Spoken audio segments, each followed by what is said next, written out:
Hey everyone, welcome to Webcology here on WMR.fm. It's April the 16th, 2026. This is Jim Hedger from Digital Always Media and Christine Schackinger from Sites Without Walls. Hey, everybody. And before we get going, we would be incredibly rude if we didn't thank our sponsors, Audience Key and Wix Studio. Thanks, Audience Key and Wix Studio. They're our sponsors. Yes, they're awesome. They And are. make sure you check out on Audience Key their product grid tracker. I think they're the only ones that have it. If you're in e-commerce, it'll tell you where your products are in the product grid, or if they're not there at all. Actually, if you're out there in Radioland, check out our interview with Tom Rusling, the owner of Audience Key. It's out there somewhere. Yeah. Okay. It's been a really busy week. We got a really busy show. We First, got a shocking. before we get going anywhere, Yeah. this was driving me absolutely nuts on Monday. Like just up the wall and down again. I got notices from Google telling me it was tracking um any website I actually have ever had anything to do with in my career. I got over a dozen notices from Google telling me that Search Console was like tracking impressions, which is like great. Thanks, God. I mean, like, wow, good for you. What were you doing before? And like I'm getting notices from clients I haven't had for like 5, 6, 7 years. By the way, thanks for sharing your analytics with me. I still appreciate it. Um, and as it turns out, Google was tracking nothing's changed really, except they might have been tracking way more impressions back in Yeah. May, but nothing's changed really. It's just a bug that sent out all these emails. Yeah. It's just a Google bug, and they came out with a thing this week about it when someone asked about it. But it's basically, when I say thing, just a posting on, I think it was Twitter or Blue Sky. And John Mueller just said, sorry, this is just a normal glitch, unrelated to anything else. And no, these messages got sent out because of a technical issue in the messaging system. It's unrelated to anything else. He probably Can said it a I hundred times. can I ask a really dumb question? The message was Google Systems confirmed that on April 12, 2026, we started collecting Google search impressions for your website in Search Console. That was the message. Yeah. Who wrote that? Somebody wrote that. That was written. Maybe an AI wrote Well, that, but it probably an was written AI. for a reason, and then it got sent out by mistake. Maybe there was some automation of process that didn't go well. I'm just Maybe they saying. were trying to reset to the accurate counts of impressions. Just so everyone knows, also, because we didn't necessarily listen to the show last week. Last week, they started rolling out the corrections to impressions. All your impressions are going to go down for the last year. That's because they over counted impressions somehow. It won't affect your actual click reporting, but it will affect your CTR reporting Yep. because you'll have far less impressions per click. So you're going to see your CTRs go up, which is a good thing because you get a more accurate impression of that. But you really got to impress on your clients that everybody's experienced the same thing. It's not just them, not because you told them that they need to maybe Yeah, and if you have clients that like to go clicks, right? check things for themselves, I would send that information out now. So when it happens and they go in, they don't freak when they see the impressions have dropped off a cliff, just like They they did lied last. to me. Yes, just like last year when they dropped off a cliff when they fixed them again last year. You remember, if you go in like an extended view of your impressions, you'll see like a mountainous drop, which was just the number count one impressions that Okay. they fixed. So, like Christine said, this doesn't actually affect traffic to your website in any way, shape, or form. This is but this is history, not present. Um, the notice that got sent out was present, and it scared the bejesus, I think, out of a whole bunch of people who received those notices, or at least made us go, "What the heck?" Um, Yeah. so the whole thing we've been talking about, nothing happened except that this weird notice got sent out. But just so you know, it's not you, it's them. Yeah, as usual. Okay, so Google's still processing status to XML sitemap. Nothing to Is it Yes. possible to add a new status? The XML sitemap status is for still processing. Why? so so Google has asked about this. It's been going on for a while, and we should tell Barry has a little bit of a typo in his article. Barry from SEO Roundtable. Google responded on Blue Sky, which is Blue Sky. Yeah, nobody's um, there, and everybody's like kind of yeah, scared. yeah. So basically, there's is Google open to introducing a still processing or similar status for sitemaps that have not been indexed or have been indexed? I'm sorry, I can't speak today. That have indeed been crawled, but perhaps not fully processed. Couldn't fetch doesn't seem to accurately represent this. This is true. There's a bunch of sitemap errors. I just want to add this one so it's more specific. So couldn't fetch is a very different thing than still processing. And he says that he keeps checking, but there's no progress. So it's an announcement. There's no announcement from Google on sitemap. You could just make a new sitemap, make sure it's absolutely perfect, resubmit it, and let Google do its thing, right? If it's really, really, really, really a problem. Yeah, but I do think like if you're super busy and you have a sitemap with, like you have 10,000 or 100,000 pages or a million pages on your site, it could be a little unwieldy. So, Oh, but well, other, your CMS should be breaking it up into bite-sized chunks so that Google can like eat sitemap one, sitemap two, sitemap three, sitemap yeah, four, etc. Yeah. exactly. Yeah, of course. Yeah, definitely. When you have a lot of items in there like that. I just think that people just want an easier way for reporting, which makes sense. Oh, But it's by the way, probably very low list on their totem pole.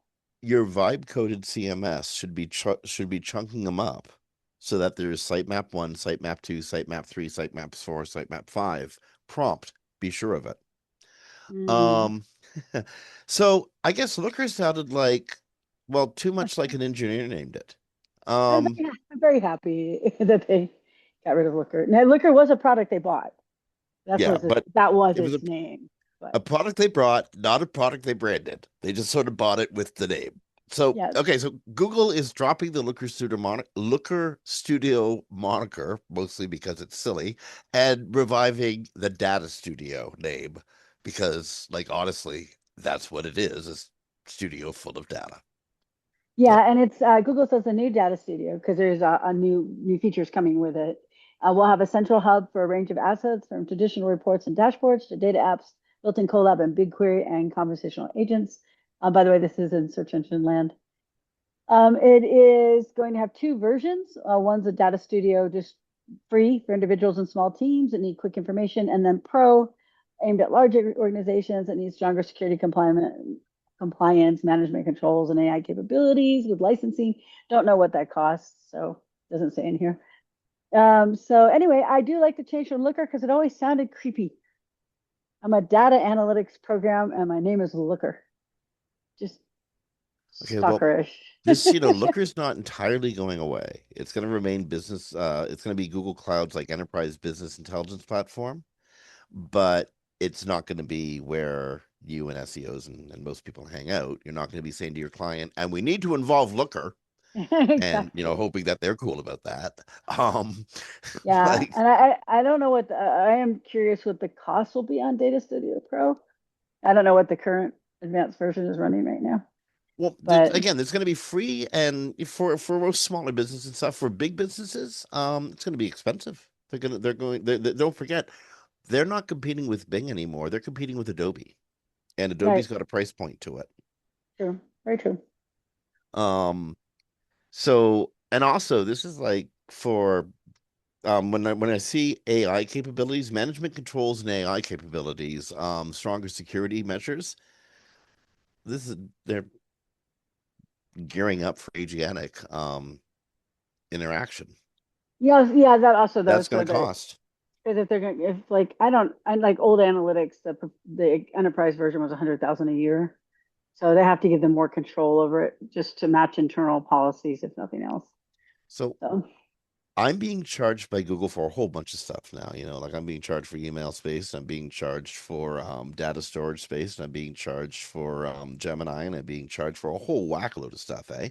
And all of it's because for Google, operating being Google is just getting more and more expensive by the day.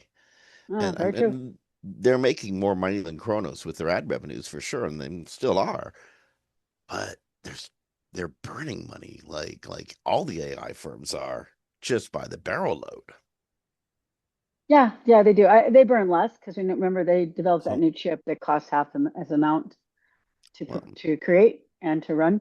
But yes, it's still very expensive. it's still expensive. So, will this cost money? Yeah, for larger clients. But Yeah, it's gonna be essential. Or you're on the Adobe suite. yeah, So You know where we'd learn about all sorts of stories like this? Like you were for like forever. We've learned about all sorts of stories like the ones we led with. Mm-hmm.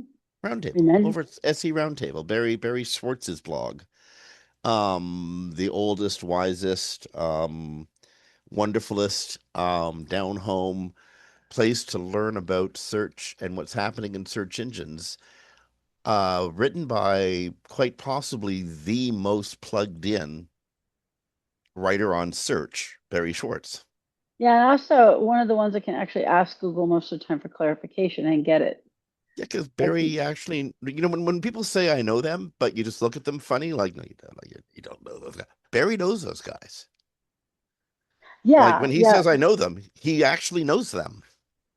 And then on April 13th, 2026 at 9:14 p.m. local time, Yeah. Barry was Well, killed on Wikipedia. his Wikipedia page was schlomped. See, Barry's, and he'll say this himself, by the way, Barry's not a journalist, even though he really, really is. He's a blogger. He's a guy who does a blog about Google, does a great about search and search in general, but mostly about Google. And he does a great blog, an old blog, one of the most trusted blogs in the world about Google, but he's not a journalist, as he will say.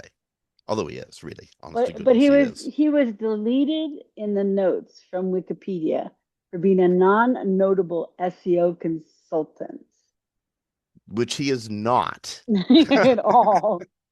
Like most of our shows contain at least 30% Barry reported material. How many articles has he done?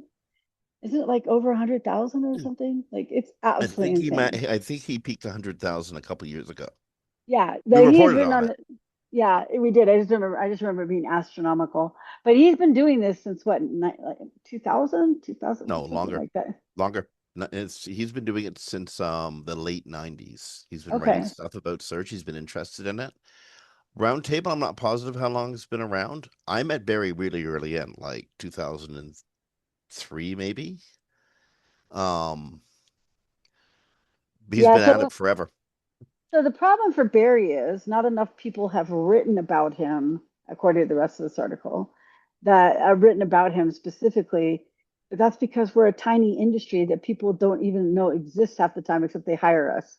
Like Oh, they don't know there's a whole industry of people that know each other, and that Barry in our industry is incredibly valuable and like one of the people OGs of it's the how to say it. industry. And I it's don't like think this. it's that. I'm I just think they saying know that's what they exactly said in who the he is. comments. I think they know exactly who we are. Not I as think individuals, but as I an think it, industry. They hate us. yeah. That's the problem. The Wikipedians are web purists. Well, They there's a lot of SEOs really in there don't too. like us. Shh. Don't tell the Wikipedians. So basically, they said delete. Well, this person seems to have had accomplished career as an SEO journalist. I'm not seeing any serious biographical coverage in reliable sources. It made me think they passed the journalist requirements. It says WP something something. All coverage of them is blah blah blah, and all coverage of them is routine, and most of its sources currently in the article are self-published blogs and the like. Wikipedia does not exist to serve as a resume for people who lack serious biographical coverage and reliable sources, no matter how well known they may be. So all those people that like use Barry stuff didn't credit Barry stuff. Because we know companies Well, like The Verge have used things that Barry's written and other ones, but they didn't credit Barry. here's the So thing, and this is yeah.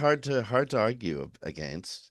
There's more than one Barry Schwartz. The other Barry Schwartz, according to his Amazon.com bio, is a prominent American physicist and author known for his research on the intersection of psychology and economics, particularly on the paradox of choice, which suggests that excessive options lead to decision paralysis and decreased satisfaction. I mean, we've all heard of that, right? The paradox of choice. That's Barry Schwartz. But this Barry Schwartz is a professor emeritus at Swarthmore College, and he's still a visiting professor at Berkeley, at UC Berkeley. He's a dude with gravitas, and he's the, from Wikipedia's point of view, canonical Barry Schwartz. This is true. But in this case, also, I just want to let the world know if you comment about the comments on your deleted post, they will comment on that in the Wikipedia article. Comments. which is the subject has tweeted complaining about this discussion. I get that they have standards at Wikipedia. I definitely do, and they're necessary. And they are very difficult to get articles into. We fortunately have a client that was added last week for very legitimate reasons. They're very well known for very big things they've worked on. But but when you're working in tech and you have an industry that doesn't get coverage, the only thing that get coverage in our industry is when affiliate marketers use SEO practices to do bad things. That gets lots of coverage. But Oh, and there, when we destroy the newspapers too, yeah, but Barry has probably had a and squid lot of his parties. yeah. Barry has probably had a lot of his stuff used by like big publications, but no one mentioned Barry. And Yeah. when they use the Well, information on data background, so they might have like put an art, link to a roundtable or in something, but not him specifically. And that's the problem. They're expecting somebody in a niche industry who's one of like very few people that do this work to have a lot of biographical references. And in this case, they would not. in this case, and I know that somebody in our audience must be from Wikipedia. In fact, I know that somebody in our audience is kind of on the executive of the Wikimedia Foundation, Mm. which has nothing to do with Wikipedia editorial decisions. Um, like seriously, they don't they Bring don't they back don't Barry. but Barry, they should bifurcate this. There are more than one Barry Schwartz, and there are more than one very accomplished Barry Schwartz who are really really important in their sector of the industry. And search is a, I think safe to say, multi-billion-dollar industry. I think it's also safe to say search sort of is the starting point of almost every information journey. And Barry, more than anybody else still writing about it, has had more influence over the practice of search and even over what Google, Yahoo, Bing, OpenAI, definitely Perplexity and Anthropic, and those. Barry's had so much influence over what all of us have done that not that bifurcate it. Recognize the physicist. You absolutely should. And if you're out there But and you're also using, yeah, ours is sorry, but also Barry okay, Schwartz, the journalist, he's for real. yeah. He should have his Wikipedia entry.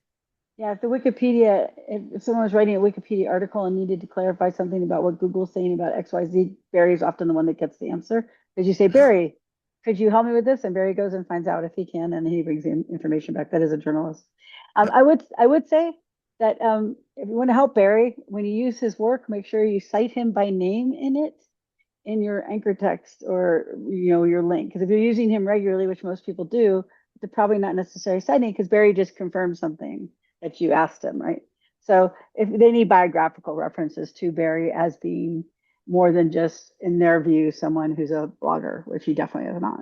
So Well, that or they need some very strong arguments in their editorial wiki. One of which should be for real, dude, like seriously, how can you not include Barry Schwartz? and by the way, we have a lot of Argument. SEOs who are Wikipedia editors, so you probably weren't aware of this. So if you, and I don't mean to do anything wrong or against guidelines, but if you can make the Oh yeah. argument Mm. for him, that would get him back in. It's important. He deserves that. Everything he's done. It's okay. It like you had said earlier, we're a hidden industry, which is weird given how much influence the industry's had. But like I Hmm. was saying, and then before the show, SEO is like the good news of the news cycle. It's just supposed to happen. It works. In fact, all of much of web marketing works, much of search works because SEO just works. It's the good news that's not sexy at all because it's supposed to happen that way. Well, I report on every time I report on SEO, I'm talking about something I talked about a long time ago because it's, just the way the web works. It's supposed to happen that way. Exactly. By the way, Danny Sullivan commented on this as well, basically the same way you said. But there's a Glenn Gabby tweet on it on April 13th. If you go look at it, you can follow the thread there on people's comments. Good, yeah. And you know what? Follow it and make your own comments. And as Christine said, link to Barry. Give him some Yeah, loving. uses it, yeah, and have him interviewed on your podcast or or write about him or Although whatever. But that's give him easier said than done. that is That's hard. Barry Barry's doesn't kind do a of lot of reclusive podcasts. sometimes. He is. But You can write about him. You can write about him. You can mention him. No, and try to get him if you can get him on your podcast. That's an amazing catch. He's one of the most knowledgeable people you'll ever talk to, and he's a charming guy. Um, Exactly. okay. You know what? If he's listening to this or to and reading the stuff in, it would make him most uncomfortable. I guarantee you that. He'd, Well, I will say though, we do give Barry credit when he uses his work. Unfortunately, podcasts are not considered biographical support for our Wikipedia article. but we are considered moral. That's how we No. stay on Disney. We still Okay. swear. Yeah. Okay. What do we want to go to? Native Gemini app for Mac, which is weird. What Google is introducing a native Gemini app for Mac. They didn't have one before. No, apparently not. I mean, I don't, if I use something like this, it would be on my phone, which is an Android, and my computer is a Mac because I'm tool agnostic. Mm. Um, but yeah, there as a native Gemini app, you can pull up Gemini anywhere in your Mac once you load it with a quick option plus space to get help instantly without ever switching tabs. And when using the new app, you can share anything on your screen with Gemini. Be careful when you share things on your screen. That information goes into the big old black hole. It does not come out except maybe in a leak. So don't like share your bank account information or something. And yeah, that's about it. You can do nano banana images with Veo. Is it not? Is it pronounced Veo or Veo? I'm never quite sure. I never hear it said. I just see it written VEO. And you can go to Uh, gemini.google /Mac to download it. yeah. Yeah. So there you go. Gemini is now available on Mac. OpenAI and Anthropic already had native apps. So again, is this like a rivalries past? Why that took so long? Apple tends to be a lot slower, as we know, on the Well, they got adopting for AI stuff. So they probably had to get past Apple to be allowed on the platform to begin with. Well, yeah, they're notorious for having to inspect everything, but I mean, it's Gemini, it's Google, and they But have to they gotta have well, other stuff that's interoperable. It just it's that they hated each other a couple years ago. no, no, no. You know what I think it is? It's the court cases, the Apple court cases, and they hadn't been settled. And then Apple decided to use Google Gemini as its main model Isn't after Gemini that. like powering a lot of Siri now? Yeah, but it was after those court cases where there was like a monopoly issue because they were using Google search. So I think this is all what came out of that set of court cases. Like they had to know what the parameters were that they could work with before they could start releasing things. Yeah. So quick things that we just get to just real quick. Google Merchant Center has product specs for 2026. If you're using Merchant Center, you want to make sure you go and check that out. This is on SE Roundtable. It'll also be on Google, of course. And it's harder to find Google in search, which is always funny. It's too long for us to go over here today, but just know there are sets of changes for April 14th, June 30th this year, January 31st next year. And you have to know what these changes are if you're using Merchant Center because you'll wind up getting your feed rejected. So make sure you check that out. And then Google Ads and Google Analytics data control. I don't really totally think I understand what they're saying here, but I don't Well, use you're ads, so able to that's my use life. Google Analytics to track stuff that's happening in the ad environment, and you can like mix that in with your organic analytics now. And they're going to So simplify this is data just about control. Yeah. how to match the settings. Oh, gotcha. So there's three things. We're not going to get into it all again too much, but IP addresses, ad personalization, and Google signals are where the changes are being made. Okay. There's updates to the language around identity changes in Google Business Profile. Um, again, go check Google Business Profiles, and you can also check the article at SE Roundtable to get a link directly to the business profile, the article about business profiles at Google. It's just a little bit more wordy, but basically you have to represent your business very thoroughly, very carefully, and extremely accurately. It's under the misrepresentation policy. Just one little tip to people that I learned because we're working with a firm where the name of the firm changed because one of the partners left, and we're really worried about changing it because you can get it all rejected and taken down if they don't accept it. Make sure you change it everywhere else first. Your website, directory listings, all those sort of things. Also, if they go to verify, they can verify. basically, so it doesn't look like you just changed your GMB, but actually it's a full brand change. So, and then before you do it, and then follow the instructions 100% accurately because GMB is a very wonky space to play in. And if they reject you, you might be like sitting there for a very long time trying to figure out how to get it back. Okay. What's Um, next? I don't know. I think we gotta go to the abyss. Oh, before the abyss, one more quick one, just real quick. Yeah. Microsoft Advertising is retiring its SOAP API January 31st next year. So you probably want to start making plans now. It's an article on SEO Roundtable. You can go ahead and read it. There are some details that people will need to know. Yeah. Okay. So, quick preamble. When we got involved in search all those many years ago, involved in compute and all that, it was to, help the world make this a better place and, play chess with traditional enemies and all those wonderful, wonderful things that the internet originally brought us. And now it feels like, we're working for technoligarchs who just want to shitify the world and enslave us Mm. and create this horrible dystopia.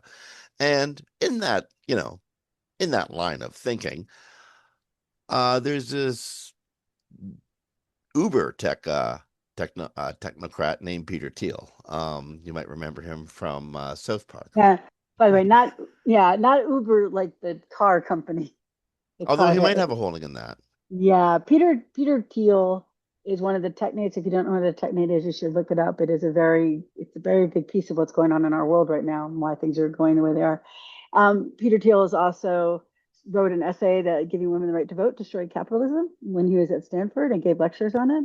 And he is very big at destroying things. So the beginning of this article is about reminding people that when Gawker leaked information about Peter Thiel. Peter Thiel destroyed Gawker. Gawker's back, but Gawker went away for a long time because he bankrupted them with lawsuits. And one of the people that helped lead that lawsuits is Aaron D'Souza, who we're about to talk about his new idea for a Dinesh product. D'Souza. No, Dinesh D'Souza. It says Aaron D'Souza. Was it? Are you sure about that? Dinesh is a politician in the United States. I don't think. Yeah, Oh my goodness, I'm so glad. I thought it was when I saw D'Souza, I figured it was Dinesh D'Souza that he was I working did with too because in my D'Souza brain. has. Okay, well, Yeah. that's totally changes. It's only totally scuzzy, not entirely scuzzy. Oh, I don't know. He helped lead the lawsuit that bankrupted Gawker. So, Okay, so Thiel is also the founder of PayPal, the um, leader of what's called the PayPal Mafia, and somebody who has more money than, well, almost anybody, except and some of have his proteges, like Elon and Musk. Palantir, which is Yep. currently trying to surveil the entire United States citizenry. Lastly, and weirdly ironically, he was most recently seen lecturing about the Antichrist just outside Yes. the Vatican. Yeah. Don't ask me about that. I don't even know about that part. Yeah. He's But they truly a cover it in comic. South Park. They do. He's a comic book villain. He really is. Yeah. I'm So not anyway, saying that, yeah, this in a isn't reductionary way. comical, although it's totally villainry. Mhm. Um, Teal is setting up a system called Objection. Well, it's D'Souza's startup, but Teal is investor. Okay, this is a Yeah. startup. Teal's backing it. The idea is to basically out dox and rate confidential informants, Well, it's people who more than that. Yeah, it's a little more than that. anonymous Yeah. sources. It says so from TechCrunch.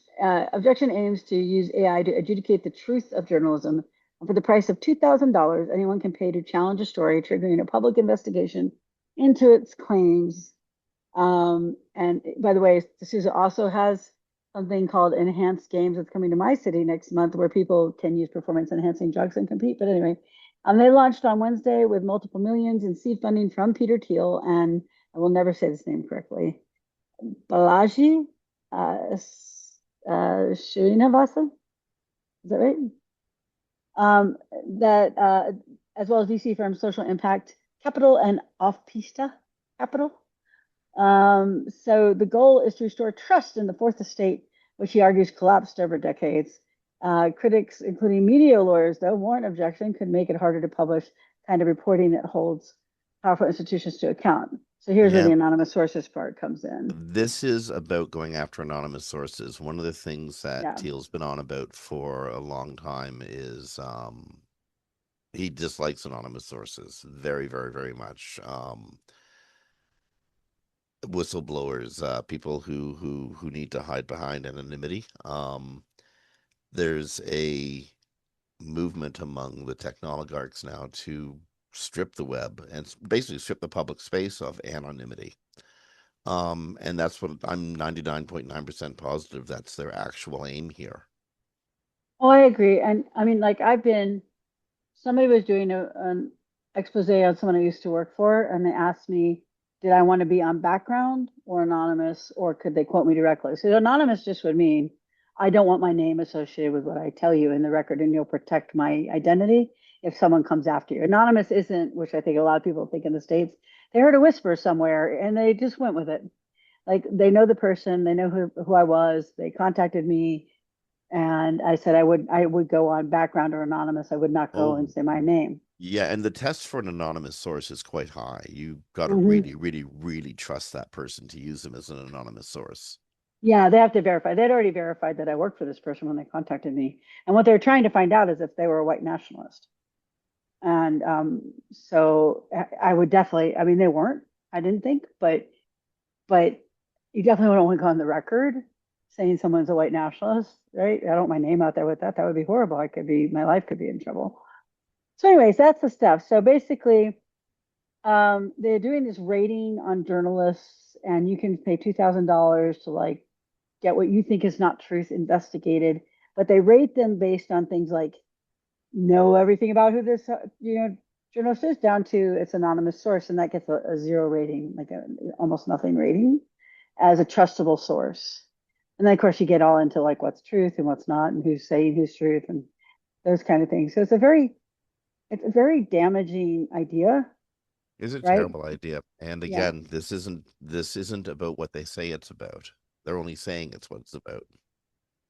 Yeah, and D'Souza says objection is not an attempt to silence whistleblowers. It's an attempt to fact check. It's the same as community notes. The wisdom of the crowd, power of the technology, blah, blah, blah, blah, blah. And I am a community note person for Facebook, Threads, Twitter. There's nothing that goes into that other than me writing something and other people say whether they believed I said it factually or not. This is not in the way, and it's not similar in any way. I'm not a journalist with a history or anything of that nature. So he calls it a trustless system. He calls objection a trustless system with transparent methodology that relies on the degree of large language models from OpenAI. So AI would also be judging this, not like the person. So you send it in, and AI decides whether it's truthful. You know, the thing that can't tell the truth, like ChatGPT's own stats, 38, 35 to 48% of the time. It doesn't evaluate anything, by the way. Large language models don't. They just write text unless they have accompanying things that they're writing for. So, anyways, it's a lot of money for regular Americans, but I can see in other spaces, especially wealthier people, $2,000 isn't, but a rounding error. And this platform would be there to silence journalists that they didn't like. Basically, was I'm my thought. absolutely positive that's the intention. And yes, Yeah. it's priced high enough that uh how to say it? Well, rich folks can drive out muckraking journalists much easier than say, I don't know, oppressed folks can investigate the billionaires. Just Yeah, the way the yeah. And price points go, I guess.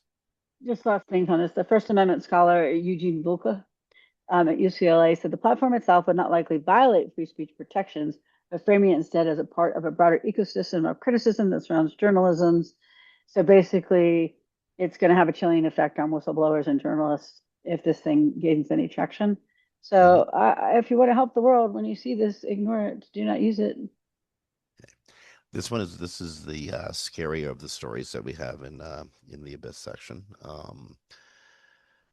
The U.S. Justice Department is demanding Reddit unmask ICE critics. They've summoned Reddit to the grand jury. They're using the grand jury to try to unmask the real name of a Redditor who has been simply been critical of ICE. It's an incredible use of the grand jury system. And even worse, it's an incredible attack on this individual's right to criticize the function of their government. Yeah, this is from Ars Technica. So the Trump administration has stepped up the effort to unmask a Reddit user who criticized immigration and customs enforcement after failing to obtain information through a summons issued to Reddit. The government reportedly issued a subpoena demanding that Reddit provide the information and appear before a grand jury in Washington, D.C. Your First Amendment rights in the United States protect you from them knowing who you are. You cannot be punished for your First Amendment rights except in very rare cases. Like if you're calling for some, you're standing there saying, kill this person or something like that. Um, so I don't imagine, I imagine this will spend a lot of time in the courts with them appealing it or whatever, but there was no criminal activity or intent in the user's post whatsoever. They weren't doxing anybody. They weren't doing anything other than being critical. Well, weirdly, there's no clear law by which the Justice Department could go after this information. In fact, there's summons cited 19 U.S. Code 1509, which comes from, again, weirdly, the Smoot-Harley Tariff Act of 1930. And this is from the motion to quash ICE's efforts. The motion suggests that the summons is not authorized by that law, which is meant to deal with imports of boats, booze, animals, and other things. So yeah, boats, booze, and beasts, but not criticism. Yeah, exactly. And the guy, they're just calling him John Doe right now, submitted a declaration saying, I utilize this account to engage in political speech to direct posts as well as dialogue with community members and comment threads associated with my own and other posts. Basically, he was commenting on the Minnesota cases where two American citizens were killed by our government. Again, not saying anything violent. He wasn't doxing anybody. There was no illegal, like actually illegal things in his comments. So this is I think just a scare a chill campaign, scare Well, people into silence, scare people isn't away that from something that criticizing. thousands, maybe hundreds of thousands of Americans did? Question Mhm. the killing of two people in Minnesota, Renee Good, and I'm sorry, I'm missing Petty, the it's okay. yeah, It's all and the nurse, Mr. petty. Petty. Yeah. Yeah, I think a lot of people questioned why goons that resembled the Gestapo running through Minnesota streets shot and killed these two Americans in cold blood. And said Hmm. so straight out, you know. Yeah, it doesn't say how he got singled out for this, but it doesn't necessarily mean anything. It just means maybe they saw the post, someone decided to go after the person, like for no reason other than they came across You know, a their lot of people daily. back this I don't mean to trivialize this at all, but back in the days when like they were trying to quash online music piracy, they would just pick people at random and go after them. Yeah. And that makes it scarier, right? Because if I know you're picked because you're XYZ official or person, Meteor then from the heavens comes and strikes you on the head suddenly. yeah, exactly. So sort of like in the Red Scare days, where they would like just pick people and then start interviewing all their friends and forcing them to do XYZ, or they would ban them. Not questioning being banned here, but Yeah, that could happen. I mean, hey, you know yeah, what? It could happen here. it could. It could. Just to note, Reddit states we do not voluntarily share information with any government. That's good to know. Reddit's And resisting, yeah. yeah, they are doing the right thing. And the Electronic Frontier Foundation, if people don't know about them, they're the ones who protect your digital rights. And they have never seen a tech company be called to appear before one of these, and it's a secret panel that they're being called in front of. Well, yeah, grand juries are held in secret. Yeah, You yeah, can't exactly. talk about what was talked about. Yeah, and so people know grand juries are like a group of citizens in an area that see all sorts of cases. And the joke is you can indict a ham sandwich. You just have very basic information. The difference is the case was already thrown out against the individual. Now they're going after Reddit. So now it's back in the grand jury. So, So, moving on to a way more sensitive and difficult story to cover. There is a growing violent backlash against the technocrats, especially the AI technocrats. Last week we reported on Sam Altman's very bad week, starting with the New Yorker profile, and leading to accusations of incompetence and lack of skill, lack of foresight, lack of honesty, and a number of other things that floated around last week. And then somebody firebombed his house twice. Um, Sam Yeah, Altman had a Molotov contest. really crappy week last week, and he's not the only one. There's apparently a target of people, a target list, I should say, of people in the AI industry that the chucklehead who went after Altman um Yeah, had. the good news is no damage, nobody was harmed. The one at the house didn't make it past the gate. He did go to OpenAI headquarters. His name is Marino Agama, and he smashed glass doors with a chair while carrying kerosene and threatened security to burn it down and kill anyone inside. And then he had a manifesto with a blotter plot with more people named. I would say though, big disclaimer here: you don't solve issues this way. This is not how you make a difference. This is not what you do. Violence and targeted violence, like of this nature. But with the statements that have been coming from the head of the AI industry, especially have been ramped up lately, I think because it's starting to slide and so they're trying to ramp it back up. We're going to replace all your jobs. But we'll get you UBI, even though we can't even get health insurance. Um, Yeah, like, I wonder why people believe in that line. yeah. And then sometimes Sam says, well, UBI is compute power. And I'm like, well, I don't think my landlords will take compute power to pay for my rent. Compute power is company script. Yes, right, exactly. So, but because of all these things and all this being said by the AI industry with such glee and happiness all the time, like, we're going to take all your jobs. 30,000 people at Oracle woke up last week at 6 a.m. fired by email, by the way, selected by an AI. So Well, they did, by the way, fire some people they desperately needed and didn't realize it at the time. I But was I'm about to say saying, like, 30,000 of them are likely to get their jobs back because they were stupid fires. yeah, but it's this is the messaging we see every day. They're going to take everything. They're going to take your job. How are you going to Yeah. survive? A lot of people who are younger can't find entry level jobs because companies don't think they need them. Hint, companies, you do need them. You do need to have people to fix the broken stuff. But so I can see where somebody could just lose it if this is the message they're seeing all the time, if they're doom scrolling in the algorithms and all they're getting is this kind of information. So again, not condoning violence in any way, but the people that run these companies could take more care to remember humans are involved at the other end of them making all this money, and maybe they should consider that in their plans. See, I absolutely not condoning violence in any way whatsoever. But we do recognize the problem with the problem is we have to ask the technoligarchs to smack people about with velvet on their hands rather than just raw metal. That's Yeah, honestly what it comes down to. Have better communications. Don't tell us that you're going to kill us before you do. And before you do, make sure that we have drinks or something and that it's really comfy. Um, or we resist, but we're not going to resist because we absolutely need to use the tools that they're giving us. Because they're setting expectations that if you don't meet, well, somebody else will meet it, and if they don't, AI will. It's a terrible vicious circle. it really is, So and what's supposed it's to an happen, right? big emotional toll on people in the daily world. My health insurance is now $1,400 a month. My extras not covered by health insurance this month are an extra $600 this month. Right, so that's 2,000 this month I'm spending on just that. Plus rents have increased, food prices are up.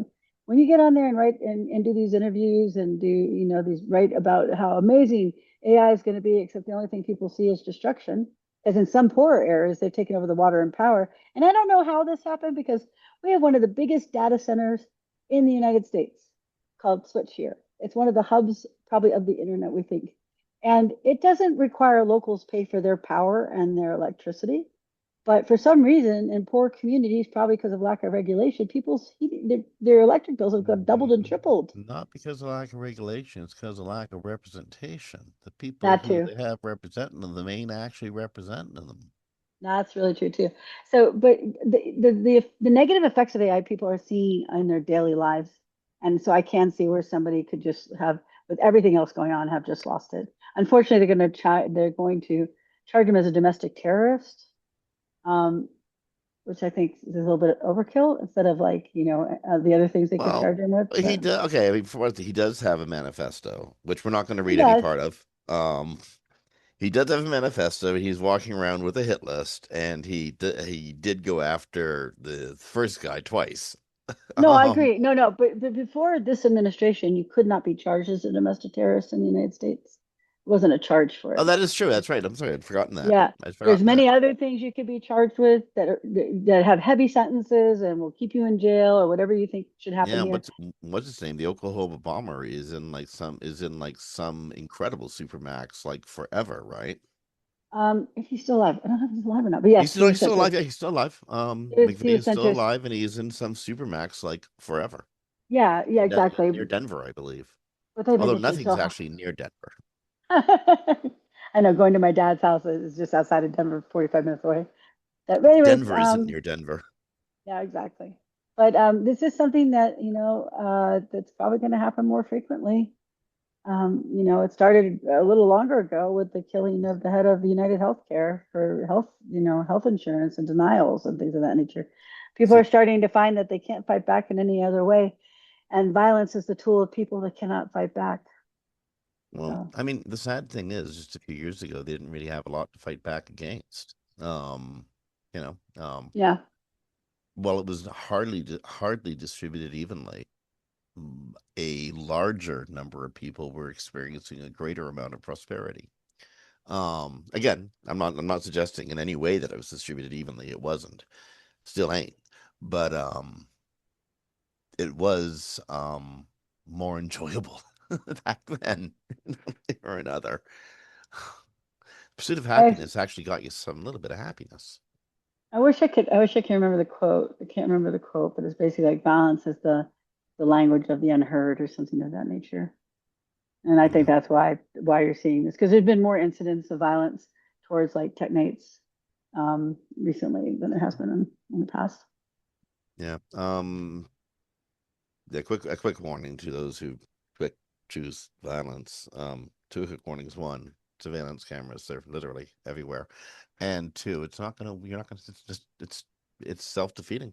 It's honestly, Yeah, um, persuasion and innovation and community support goes infinitely further and helps a lot more people.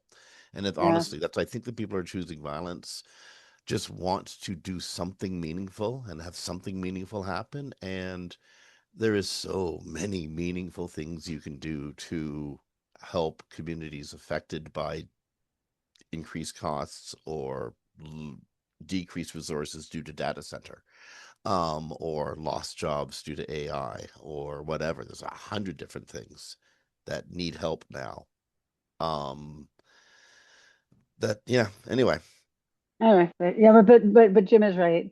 And that's it's actually researched and studied. Nonviolence is a much better, more effective way to handle things. Though I do get why some people might reach their breaking points right now. yeah. Okay. There we go. So, where were we? Yeah,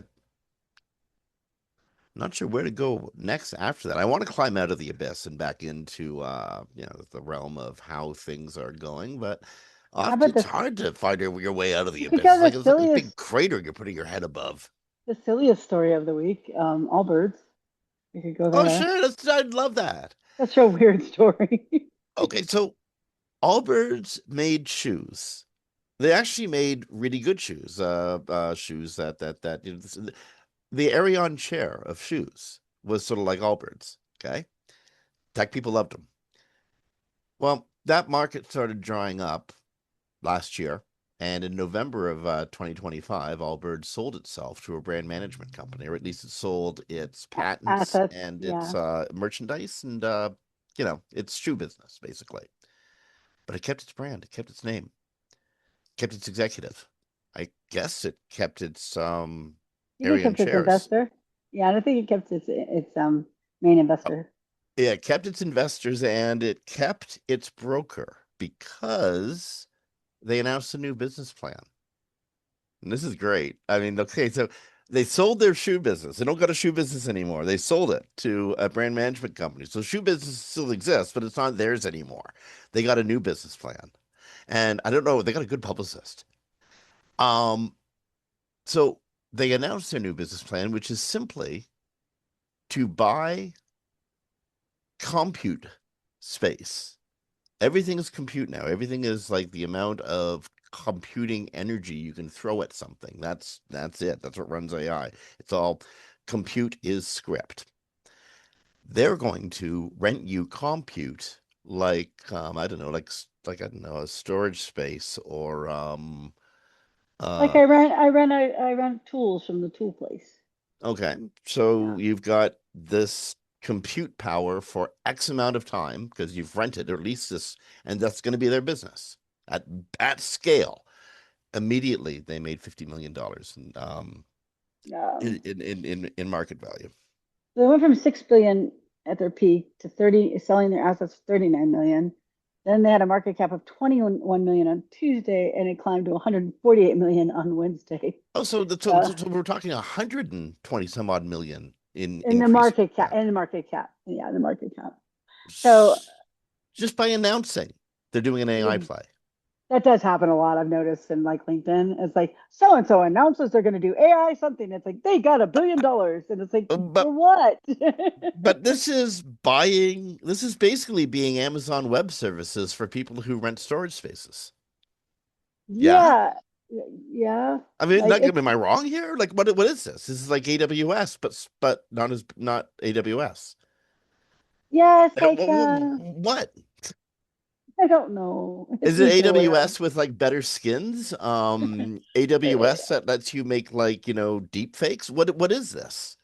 So it says AI is a CNBC article. AI infrastructure is notoriously expensive and complex business, but it can be lucrative, i.e., NVIDIA, who dominates the market for graphic processing units. So basically, I think they're using that as like their Tableau, like what NVIDIA did. Um, but yeah, it's all a weird. Um, I mean, I get it. It's a capitalist country. They sold their assets. They wanted to do something else, had a name, had a brand. So let's just pivot to AI compute infrastructure. So, You know what?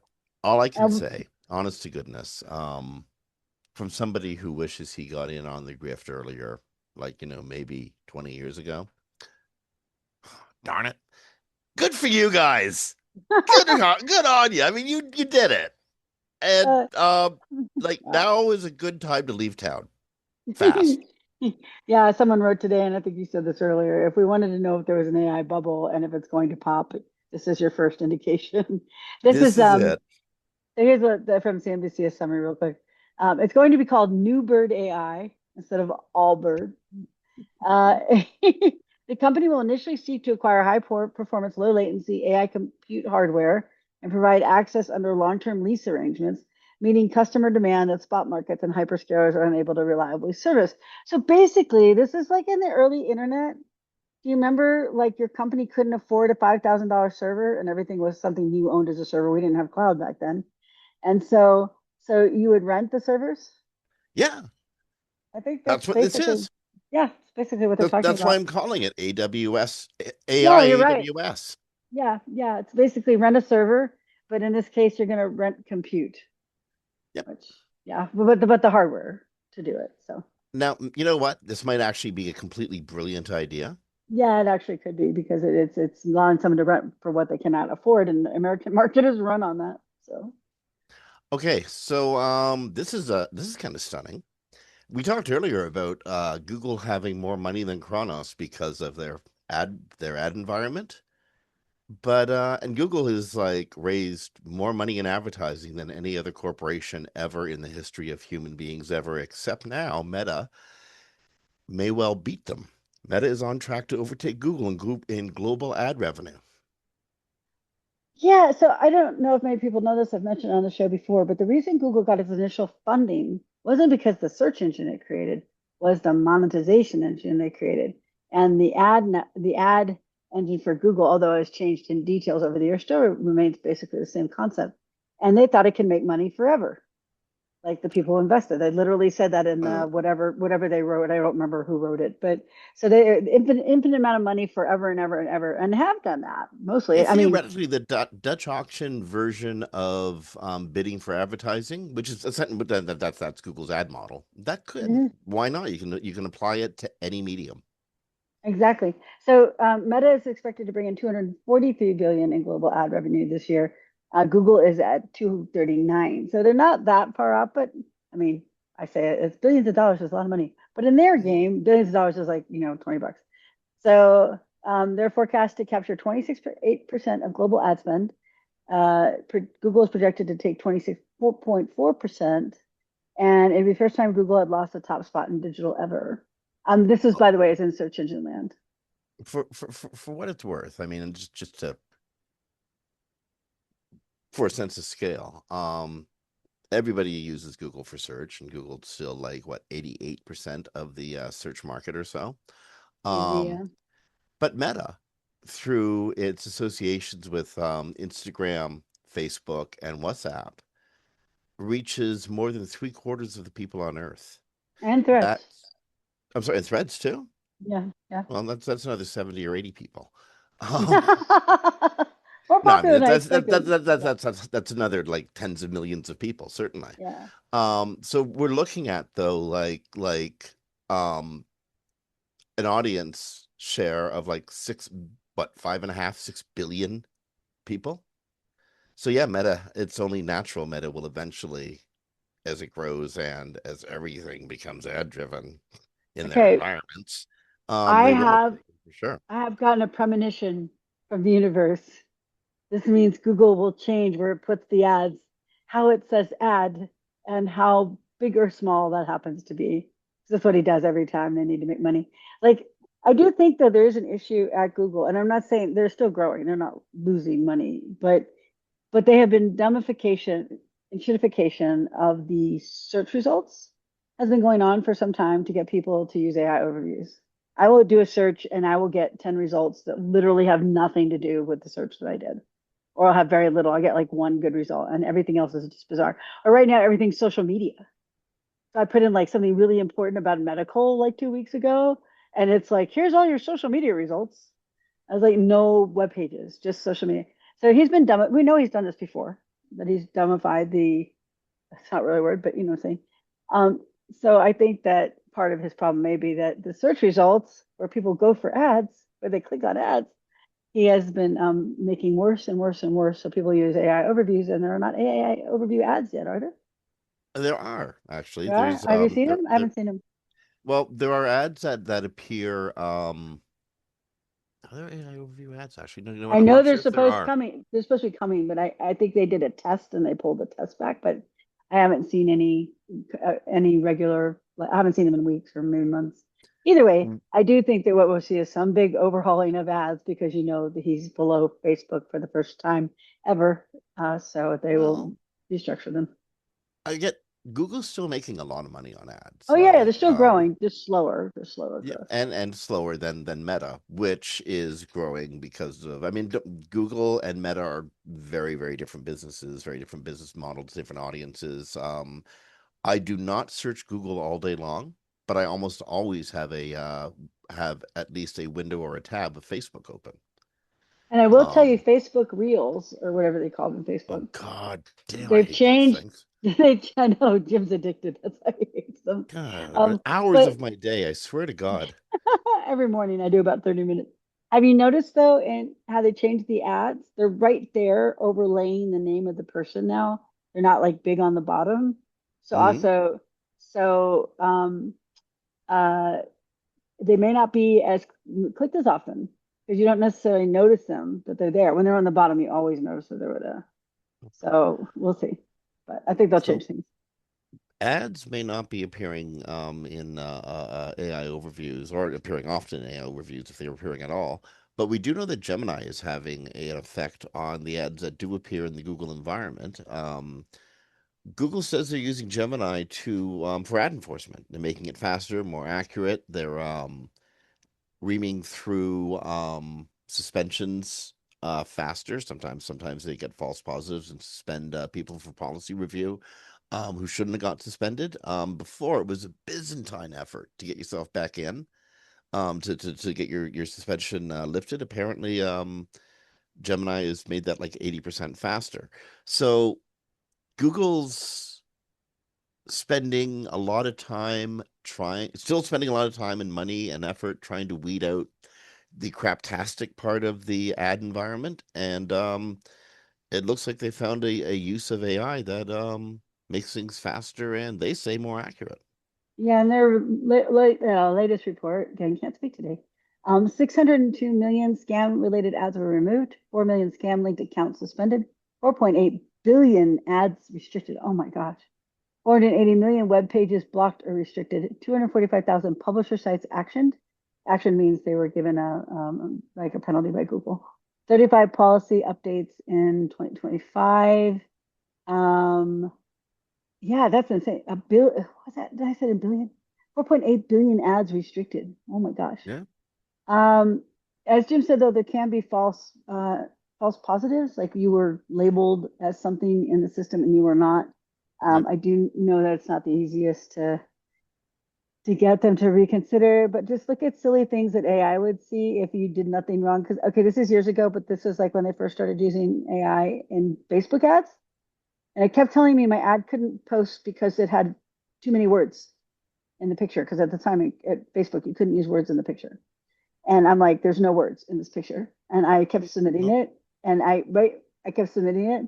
And eventually someone looked at it and goes, oh, you have grapes in there. I bet they think they're O's. And I took the grapes out and they did think they were O's. They didn't get that well, restriction anymore. So if you're getting falsely restricted, just check your copy everything for something that the AI could misinterpret. yeah. And if things have been misinterpreted and you got somehow kicked out, your appeals probably can go a lot faster. And again, likely found in your favor. Under this newer system, when it was humans doing it, it was a bureaucracy that got backed up badly. Um, Apparently, these AI systems don't even take lunch. Yeah. And it's good and bad.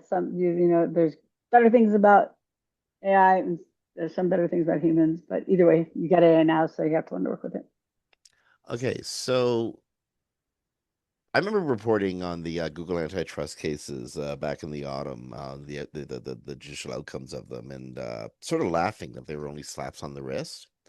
And the judicial outcome, the ruling itself, and the penalty applied by the court was only a slap on the wrist, certainly.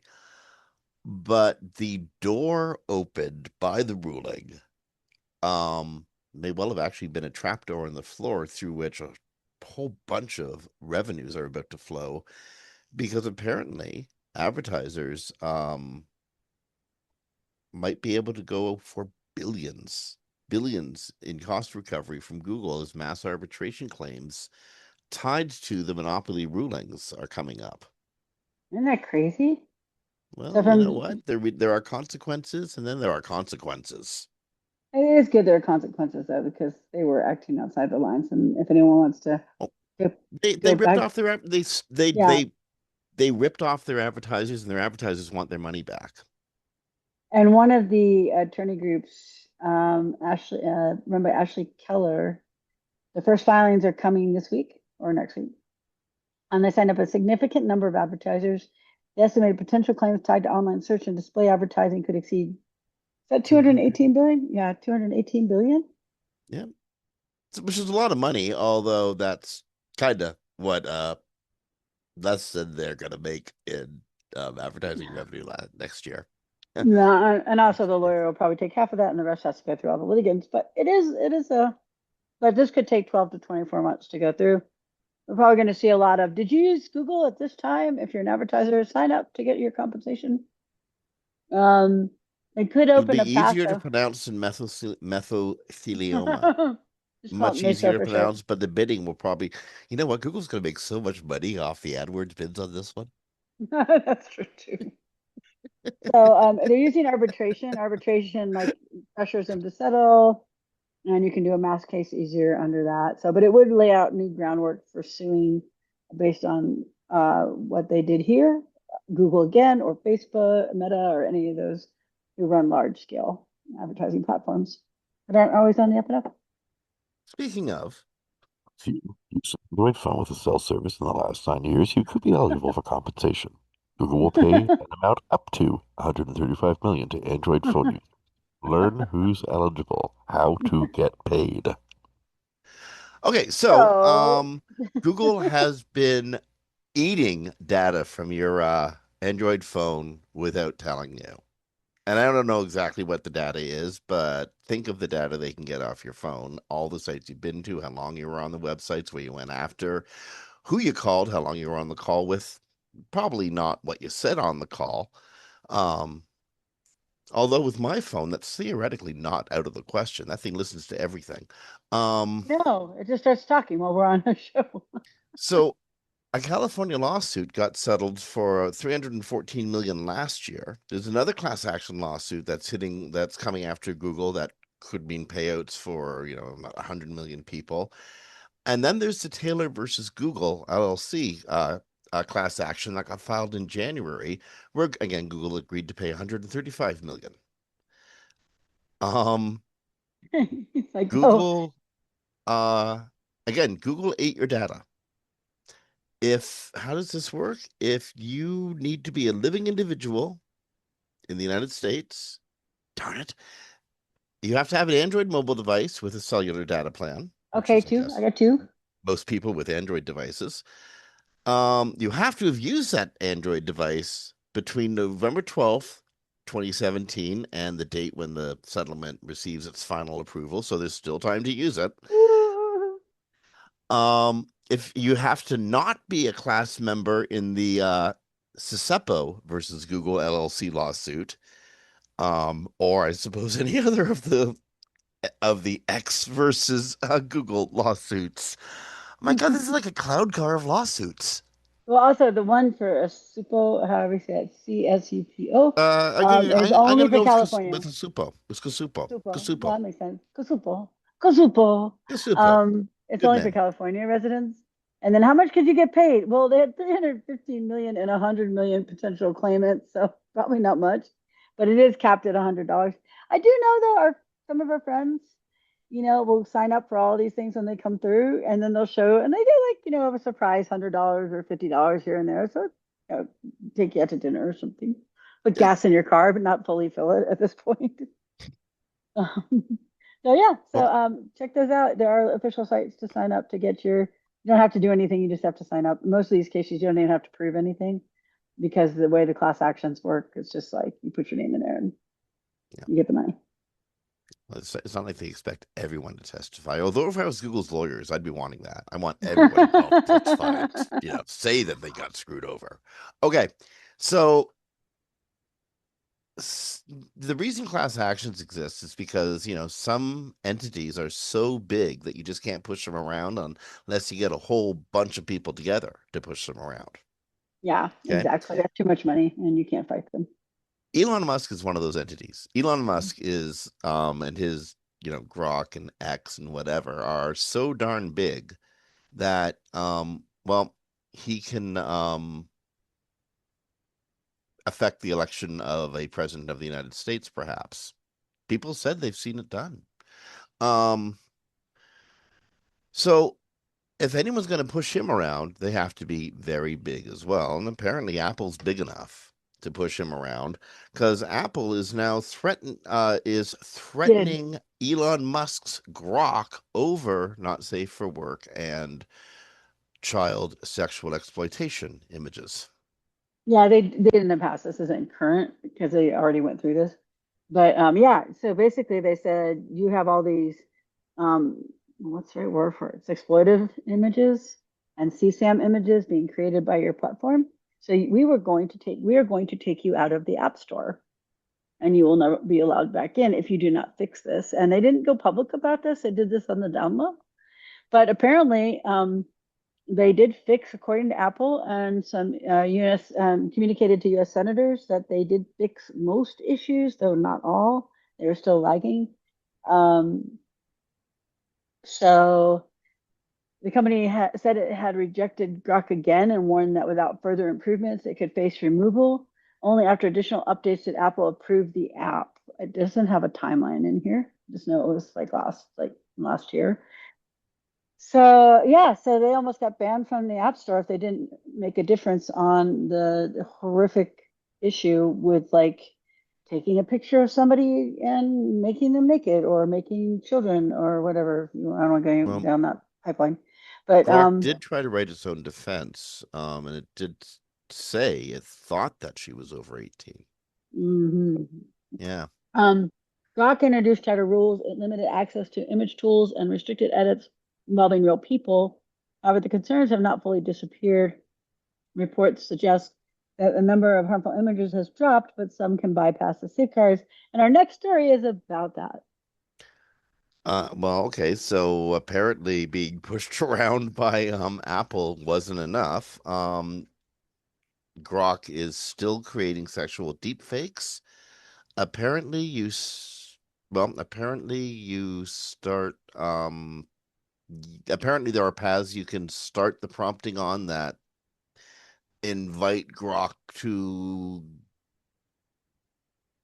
We don't need to undress go any your further than that. target. We're not going to give Yeah, information for you to know indeed. how I'm to trying, I'm do trying if to you're figure out how to weird. phrase this without saying Yeah, how to do it. yeah. Um, On NBC News did their own check of this. On dozens of AI generated sexual images and videos depicting real people posted publicly on Musk's social media app X, we call it Twitter or Twixter, over the past month. This is an article from this week. The images show women whose likenesses were edited by the AI chatbot to put them in more revealing clothing, such as towels, sports bras, et cetera, et cetera. One in a bunny costume. Okay. yeah, okay, whatever. Many of the women are female. Well, I think half naked bunny costume. Many of the women are female pop stars or actors, and so apparently they can still do it. But they have cut down a lot because Apple was going to pull them out of their app store, and with his wanting to do his X money, um, make it the app for everything. You can't exist if you're not in the Apple App Store. So, So. okay, so I know Elizabeth Warren is like going after Elon Musk about X money, but I'm really curious. Can you like, take Thomas Jefferson's clothes off in the on the $5 bill? You Because could if you put it in Grok apparently and know how to get around the small amount of and guardrails. this is why they should have given Benjamin Franklin a bill. He would have happily taken his clothes off. Okay, so So, for real, yeah, Elizabeth Warren has some serious concerns about Elon Musk creating X Finance. Is it called? yeah, Or X Money, sorry, X Money. The she says it'll put the stability of the financial system at risk. straight to that. I mean, it's like if I use Zelle, it's with my banks. If I use Venmo, it's protected, it's secure. We know that he doesn't. Let's just be honest. He doesn't care. He just wants to make money or the Well, fame or whatever he's trying to do. So we don't know that this will be safely run, which means people's money could be lost. If you send something on Venmo and Zelle to it the will wrong not person, you don't get the money back. it will not be safely run. The Musk ran Doge. Doge stripped the Consumer Financial Protection Bureau, which regulated the banking sector, the very, very a bureau that would regulate his X money scheme. When Doge did their work just a year ago, I mean, hard to believe it was just a I year ago. Only know. 12 months ago they were doing this. They didn't check what departments were for. They just stripped them.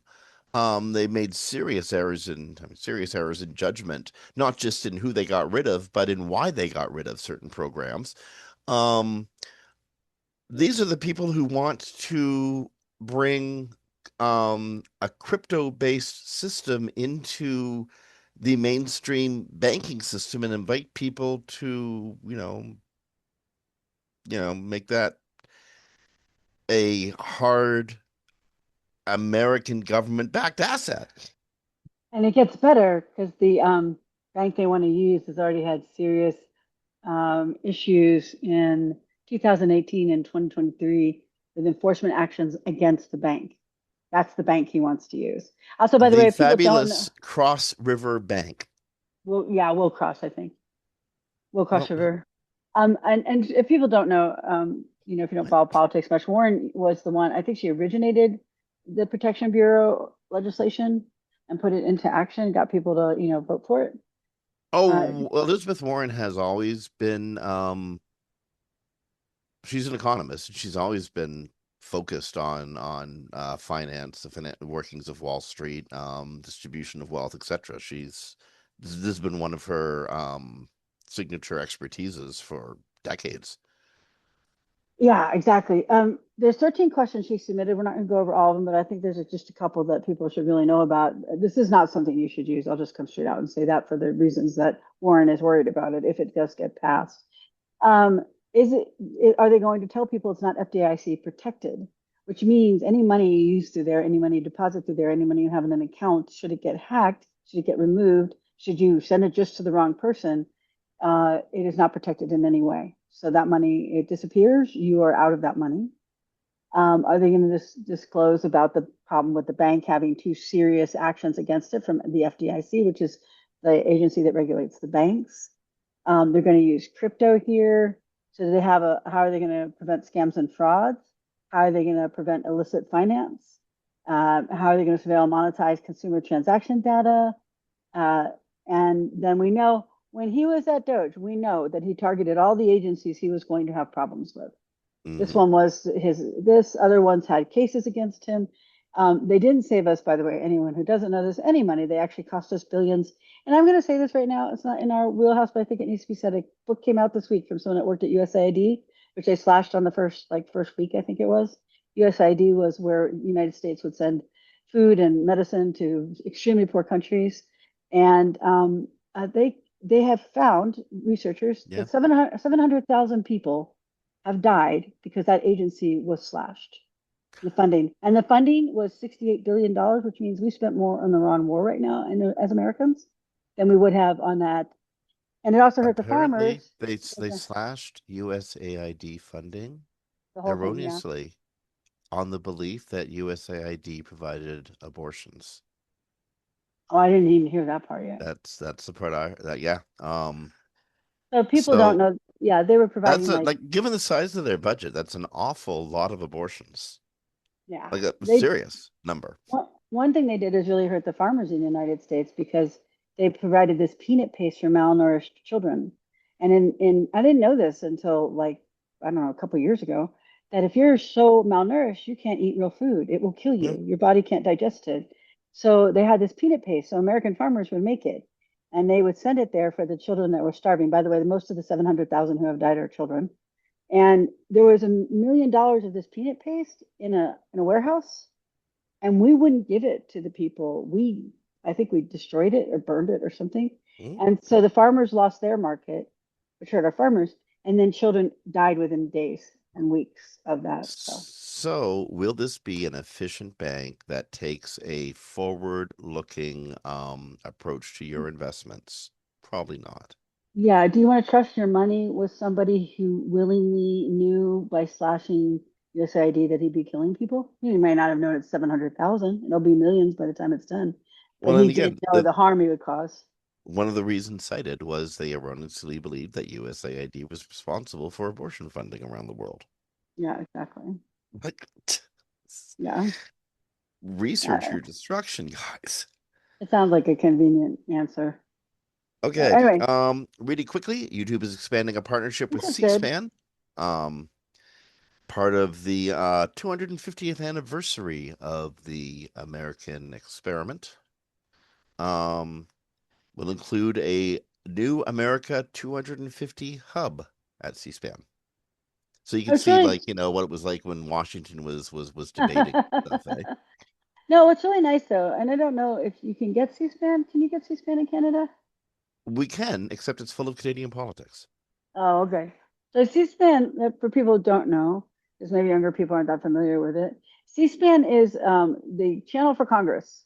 So anything they're doing in Congress shows not everything, but anything to be shown to the public is shown on C-SPAN without advertisements. It's just a straight feed out of Congress for Senate hearings or panels or people they're going to approve for positions or lawyers, whatever it happens to be, judges. So it's a really great thing. And since they're expanding on YouTube, more people will have access. And they have a special channel on all aspects of the Artemis mission, Artemis 2 mission, which is kind of nice. So if you're interested in space, you'll be able to do that. And they're going to have a special one for YouTube Kids.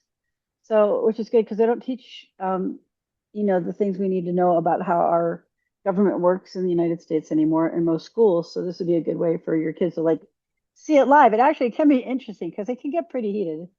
And you can see how the government works, who makes the laws, how they act in Congress. When you go to vote, it might be important to know what they're actually doing when they're there. So I think it's a good You thing. you want to hear an interesting bit of space trivia? What's that?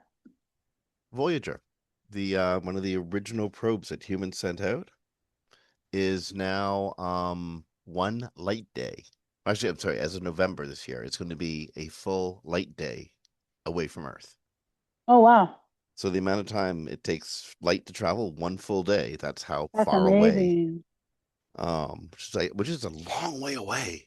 Yeah, I'd have to look up how much it is because the sun is 8 minutes of light to travel, not the United States, From the here to the world. sun is 8 minutes. Yeah, here the sun's 8 minutes. So wow, that's got to be billions of miles.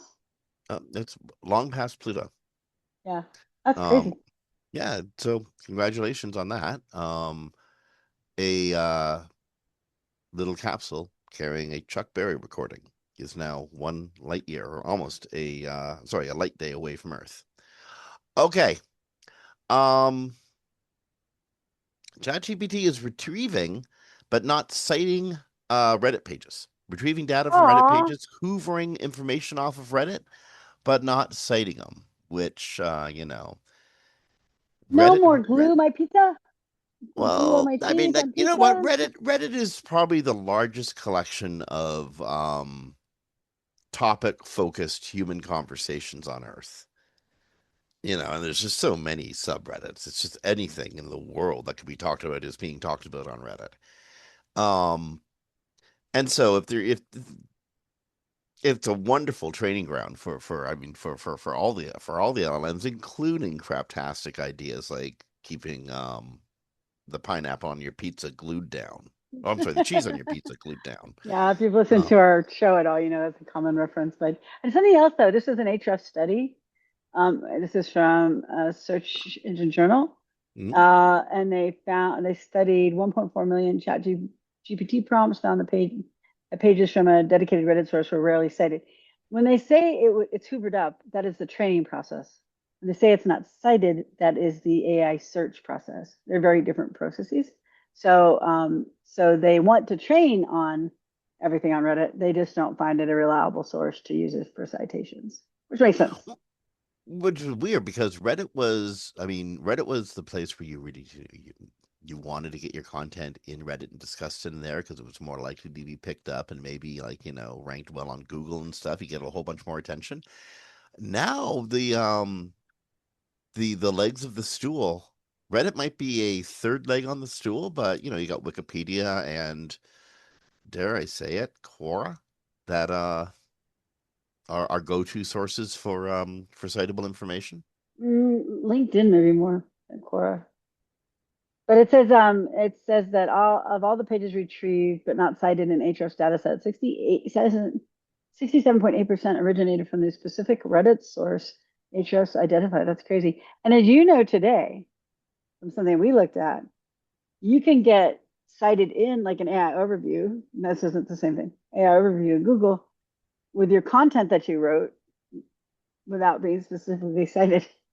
Jim saw an AI overview today for content that he wrote, and his content was in the AI overview. It was what I wrote. I was insanely pleased about that. I don't know why, but I was just so pleased to see that. Now I'm going to sue the bastards. So the Ahrefs does give an idea of what they think can help be in the citation. Basically, most of what helps you get in the citation is old SEO. Did you put headers in? Do you have a good title? Does it have your keywords to share your entities? Like these are basically a lot of the things that are when people write about this, they're telling you to do. Those are all things until like very important things. Like you remember how you would write titles back in the day? You'd have to write it in a way that Google could pick up like multiple search terms from the title. Yeah, multiple Because meanings. So you'd write yeah, in octets, and then you'd like you sort of like sort of like Venn diagram, the way the words works together. Yes, So and don't this use the set works word over and. here. And Hmm. don't, yeah, sorry to interrupt you. Don't use the word and because then they put the words together. You have to use the ampersand so that they didn't put the words together so that they would do what you just said, which is put different sets of words together when they read your title. Anyway, so it's basically A the cool same. thing about writing titles, and then this is just totally a little bit off topic, but cool thing, I'm learning new things. I'm still learning new things about how to construct titles every day, and how they might be read, how they might be interpreted, what different Yeah. symbols inside the titles might mean, what like a pipe might mean, spacing. So, so you know where So the made pipes came It's from? You know amazing. where Yeah, yeah. Well, you know where pipes came from? Me. you were pipes. I I was the I I rewrote. was the double No, no. ampersand. I rewrote an article that Danny Sullivan had wrote on Search Engine Watch Hmm? about title tags. And at the time, the pipe didn't get counted as a character Google understood. Dash did. So, and it would make things stand out more. But the main reason for the pipe was Google didn't see it as anything. It was just a character, where the dash actually had meaning in Google's algorithms because they were, based on basic math back then. So I had put in there, don't use the dash, use the pipe. And it was one of the, I think it was the most read article at the time on Search Engine Watch. So you can blame me for that. Years and years and years ago at Step Forth, Roston and I used to use a double colon in all of the titles because it didn't Mm, mean anything. It took up yeah. one extra space, but it didn't mean anything. So, but we were able to spot our SERPs in search results really quickly. This is back in like when we were like searching Alta Vista and Dogpile and Oh, yeah. Magellan and all that sort of stuff. We'd be searching multiple search engines, and there weren't tools to really do that for us. Um, at least tools that hit all the search engines. So we had to make signs in the titles that we could spot. Anyway, Anyway, we need a new show, Jim. Just talk about how search was, how search because used to be. since it's all new again. Like it's Well, all that's the just whole thing. I mean, how yeah, search used to be is how things are now in yeah. so many ways, right? For a large language model visibility, 100%. Yeah.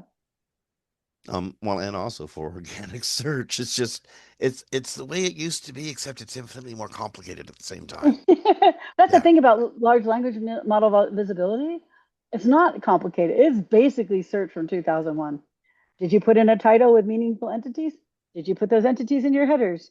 Do you have simple summaries? Do you have H1s, H2s, H3s in the right order? Like it's basically that simple. So When it's you more take on a complex, new but yeah. when you take on a new client and you have sudden search successes for them, do you ever have a lot of fun writing that you've increased their click rate or their impression rate by, I don't know, like 607% or something? Oh, of course. I mean, I you do know, that it's a right dumb now. statistic because they had like 6 clicks before, and now you've gotten them like um 600 clicks. And so you're massive raise in percentage, but Yeah. really you just made them visible. I have one right now that has 7,000% increase. Okay, so I but you I explained mean to them like though, you have small numbers, but still 7,000% for a client that well wasn't getting clicks. 7,000% could be from 1 click in the time period to 7,000 clicks in the time period, which Yeah. is actually a pretty darn good climb. Yeah, exactly. It's just funny because it's like I do explain to the client, like you do have low numbers and these seem much more significant than they are. But I do love looking at the greens all in Oh yeah, three and four indeed. digits. But It's like so all in three, keep four that in digits. mind just keep that thinking in mind when we look at this next story, okay? So Yes, in the please first start a quarter story. of 2026, this is a good news story. First quarter 2026, AI traffic to AI retailers rose by almost 393%. It's boosting their revenues too, apparently, eh? This is from Adobe, and incidentally, Adobe is making an enterprise e-commerce ecosystem. Um, Adobe is going to be Adobe is making its play right now. It's going to be really interesting to see what happens with them in the next few years. Um, but they're claiming that when a consumer lands on a retail site from an AI source, their engagement is higher, 12% higher, and that they spend more time on the website, like say 48% longer. They look through more pages, And mostly, I guess, because when you search, you're looking for something specific. Search, if done properly, takes you to something specific. You get it. AI could be a little bit more vague. And when they get to the web page, maybe they want to browse around a little bit. Anyway, that's Adobe's findings. Yeah, Remembering they started with very small numbers, so a rise yeah. of 393% might be smaller than it seems. So this is out of TechCrunch. Its insights are based on its analysis of online transactions by its Adobe Analytics division, which covers 1 trillion visits to U.S. retail sites and a survey of 5,000 U.S. respondents. The thing is, as you just said, we have no real numbers in here, which tells me we know that the real numbers do not compare to like Google search. We also know when it comes to AI interactions that e-commerce is going to be higher than anything else, and usually about 8 or 9% of a conversion. But the conversion rate of, and I don't remember the numbers, we did this about a month ago, of X number of visits to AI search is like a trivial number compared to how many people use Google search. So Yeah. it is good. It is good that there are positive results because last year this time there was negative results that it wasn't doing anything. But at the same time, since there's a lack of real numbers and the people that use Adobe, which is what they're using, tend to be bigger clients. They're going to have far more traffic and easier And conversions. more often than not, they're larger brands. That's what I'm saying. Yeah. Brands tend to be more favored in AI search, so that Yes. likely they will push more traffic. That's a really good point. Yeah, because it's the predictive text looks for the popularity of the word when it fills in the sentence. So yeah, And of that makes sense. course, that phrase is supposed to come after the uh the query because that phrase always comes after the query. It's the Exactly. brand Yeah. name. That's positive, but I wouldn't put a lot of stock in the percentages given, especially because there are no real numbers given. So, Yep. yeah. Okay, so Gen Z or Gen Z as they call them in the In United America. States. I was about to say not actually not anywhere else in the world. Gen Z, as they call them everywhere else in the world, workers are suggesting that by a 2-to-1 margin, they trust human only work over AI assisted output. Now, this may come after they've had their brain slammed by doing AI work all day long. 69% picked human work in a survey in a Gallup survey, which asked Gen Zers, which type of work they'd trust more. The choices were work done using only AI, work done with AI assistance, or work done without AI at all. Yeah. And 69%, sorry, 70% human only work, 28% AI assisted work. 3% AI 3%, only. yeah. Yeah, 3%. I will say, I'm a sociologist by education, and so I kind of tend to look at trends among the generations. And I know there's a trend among the Gen Z generation, like they use less apps than Gen X and millennials. I'm not saying they use less, spend less time. I don't remember if they do or not, but that doesn't mean that they do. But they do tend to reject some of the tech that comes out, and they favor human interaction, even though it's the lonely generation is still also something they really want. So I can see this is pretty accurate. Plus, it's Gallup, so they do a really good job of polling. And it does say something though for the future. Let's just say AI at its consistent burn rate right now of hundreds of billions of dollars a month somehow makes revenue at some point that's positive. They have to have the next generation want to use it. Well, the burn rate may be very high with AI financially. The burnout rate with AI workers is apparently really high. I forget Yeah, the phrase that they've come up with for a mental condition. Cognitive it's not cognitive withdrawal. It's almost like a cognitive collapse that happens with the use yeah, of AI. There was a math experiment that was done recently. Um, Two test groups. One was allowed to use AI during the test. The other was not allowed to use AI during the math test. The group that was using AI, halfway through the test, they stopped them. You can't use AI anymore. You just got to work forward. Um, the group that wasn't allowed to use AI, they did the math problems, they worked them out, they did the exam, they went on their way, and they tended to have higher scores overall. The ones that were allowed to use AI went through the first half of the test fairly quickly, but when they were stopped, were incredibly reluctant to do the work mentally, the work Yeah. without AI, even though they'd been trained to. They were just like their peers, math students. They knew they knew the algorithms and formulas and how to arrive at the solutions. But couldn't do it after having use of the performance enhancing tool. Yeah, and we also know from other studies that it is burning out like your top level talent in organizations, especially in marketing, which is the highest one. The expert has burnout because of the amount of work you have to do to work with the AI, fix the AI, and then your normal workload on top of that.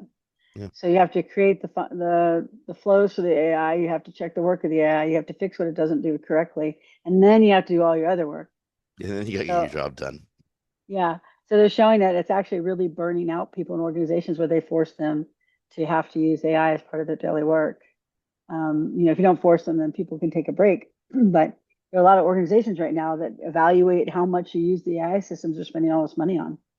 So yeah, it's a common issue. We've seen many studies where people don't really like AI. And there's another, unfortunately, I did not get it in today, but there is I might even pull it in for next week, even though it would be a day old.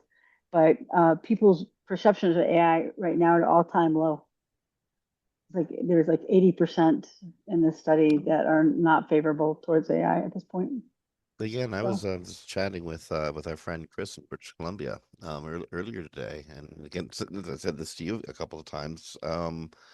I think that large language model AI is one of the most incredible innovations humans have like ever come up with, and it's so sad to see it being misused, abused, and turned into a greed machine rather than being used by science for pattern matching and yeah, like medicine for if it there's was so curing many things that it cancer, can do that it's amazing at. yeah. If it was doing, if Sam Altman hadn't dropped it into the world as a reason to get funding by saying it would go to AGI, it might have developed in that way. But unfortunately, it was just given to the world and it became a little magic ball in people's hands.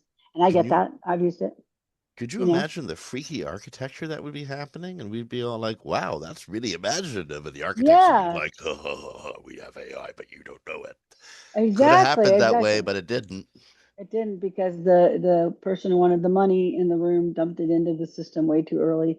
And now we're dealing with all the things they would have found out during normal, like when a product gets released, it gets, the MVP stat, it's MVP is minimal viable product, and the early adopters take it on and they go, hey, here's all the things that are wrong with your stuff. Here's all the things you need to consider.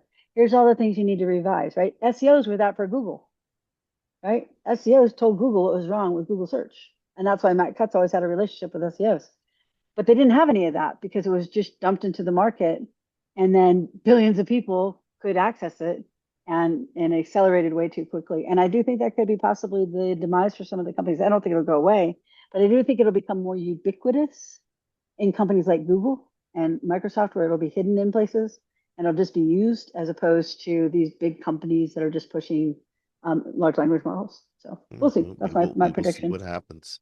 Yeah. Okay, one thing that is absolutely going to happen, although how it happens is definitely in question.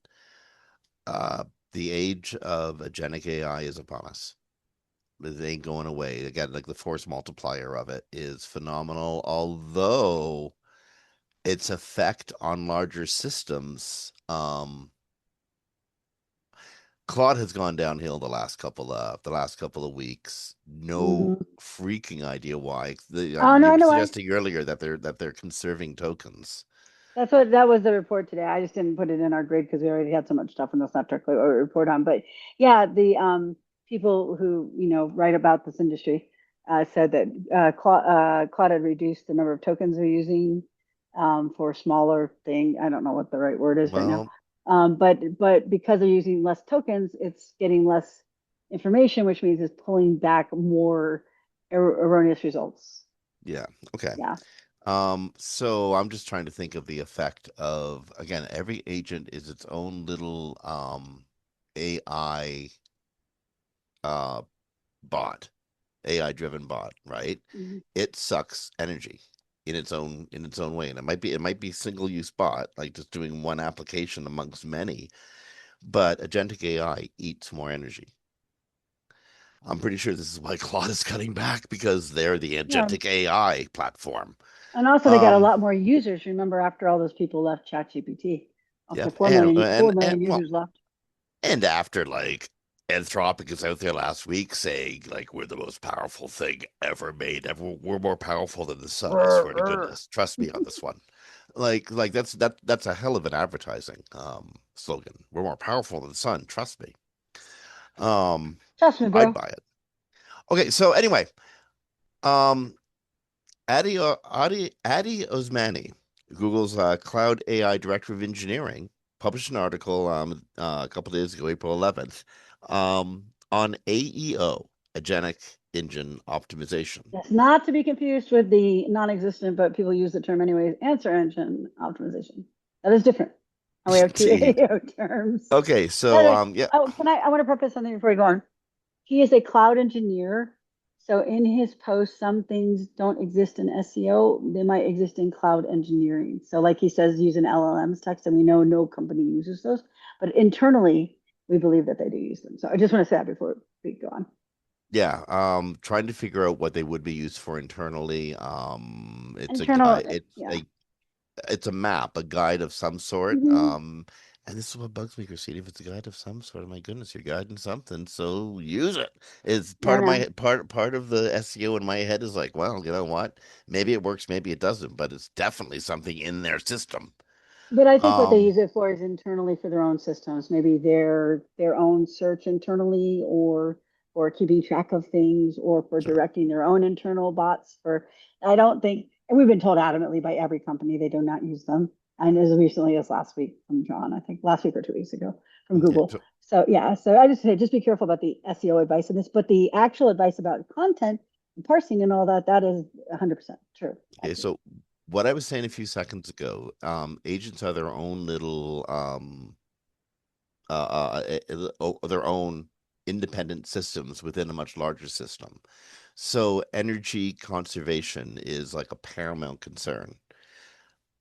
Um, Adi Osmi, Adi Osmani's essay is basically about how to construct your pages in such a way that the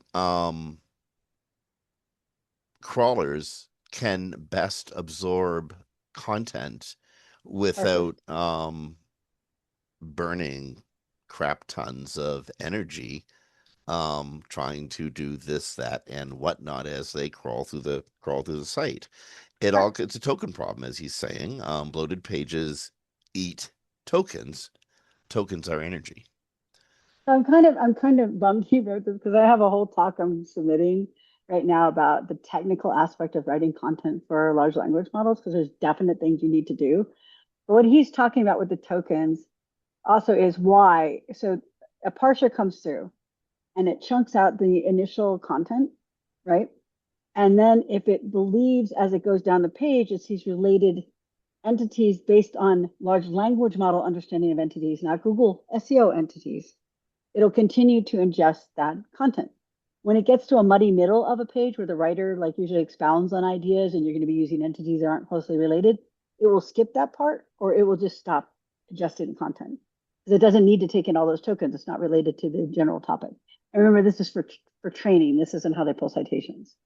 So this But is this again. I'm going to say tokens is energy because I think it's just no, a no, good it's thing to true. But keep in the back of your head. You're people, forcing them to spend money. yeah, but that's okay because you should never write for LLMs first, ever, ever, ever. They're not producing any real traffic or revenue to websites. Oh, that is Yeah, true, yeah. but there's a couple things you So might want to keep in mind, and this is something I tell writers in general. Like, forget the LLM, okay?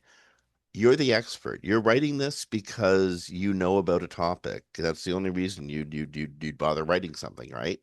And so don't spend your first paragraph explaining why you know about the topic. Trust me, the audience already believes you know about the topic. Don't waste their time. And more importantly, don't waste an AI agent's time. It's going to right. bug out before it bothers reading your preamble. So here are a few tips to writing that content from a bunch of research that I did. One of them is write in an inverted pyramid. You want the most important information to be first, not Mhm. last. Right. So if you remember, I know you do, Jim, but if That's you remember in basic your SEO advice. It is. Well, most of it is basic SEO advice, just so we don't follow it anymore because Google got good at inferring, Hmm. right?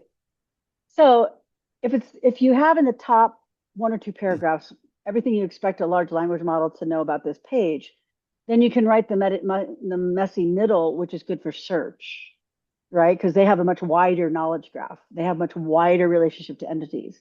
So if I say in a brain, let's say brain injury for a lawyer, right? If I say TBI, right, traumatic brain injury, the large language model is like, I know what that is. Cool. That's related. Great. If I say neurological deficits from brain injury, the large language model is like, that's not closely related. I don't need to know that. But search does. Search will pick that up as a relationship. So and I'm gonna pump a friend's tool here. I'm gonna say I know the person, but I don't get any money for this or anything like that. Ryan Jones has a tool called SERP Recon, Hmm. and he has something called cosine relevance. And what cosine relevance is how closely your entities are related to each other from that natural language processing from that graph. Now, if they're far away, search is fine with that because search may have other relationships, but LLMs might not be. They might drop reading any more of the content. So in the top part of your page, use that tool to find out if you have you have cosine relevance. Also, they don't use, people think authorities like backlinks and stuff with large language models are not.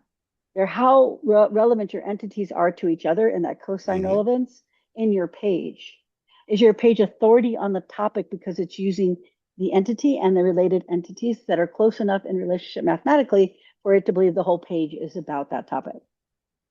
I did a test with this. I found out all this when I found out why the test ran the way it did. It ignored the entire middle of my test. And then I found out that was why, because the middle was not related to the top and the bottom of my test. So I was Yeah. testing the messy middle. So It's funny. I basically, just did a long write up on semantic relevance or cosine similarity. yeah, In Serpicon specifically. yeah. So people should check that out because it is the only tool I know that looks at that specifically. Like people look at entities, but remember, this is how I do it. You tell me, Jim, if you have a different plan. I have the writers just write. I tell them the basic terms I want them to hit, and then they just write. Then I go back through and optimize that page. Now I will tell them a construction, like they need to do the inverted pyramid, make sure the most of the relevance is at the top. But other than that, I want them to write. I don't want to infringe on their writing. I don't want to restrict their writing. I'm not going to use an AI to write it. So, and then I go optimize. But if most of the information about that it's a lawyer who does brain injury is in that top paragraph, I don't need to optimize the messy middle where they talk about neurological deficits. That's good for Google, right? So you want to make sure that your entities, nouns are in there or Google. And then you go back through and at the top of the page, make sure you have that relationship. And for tokens, just so people are aware, token is not a word.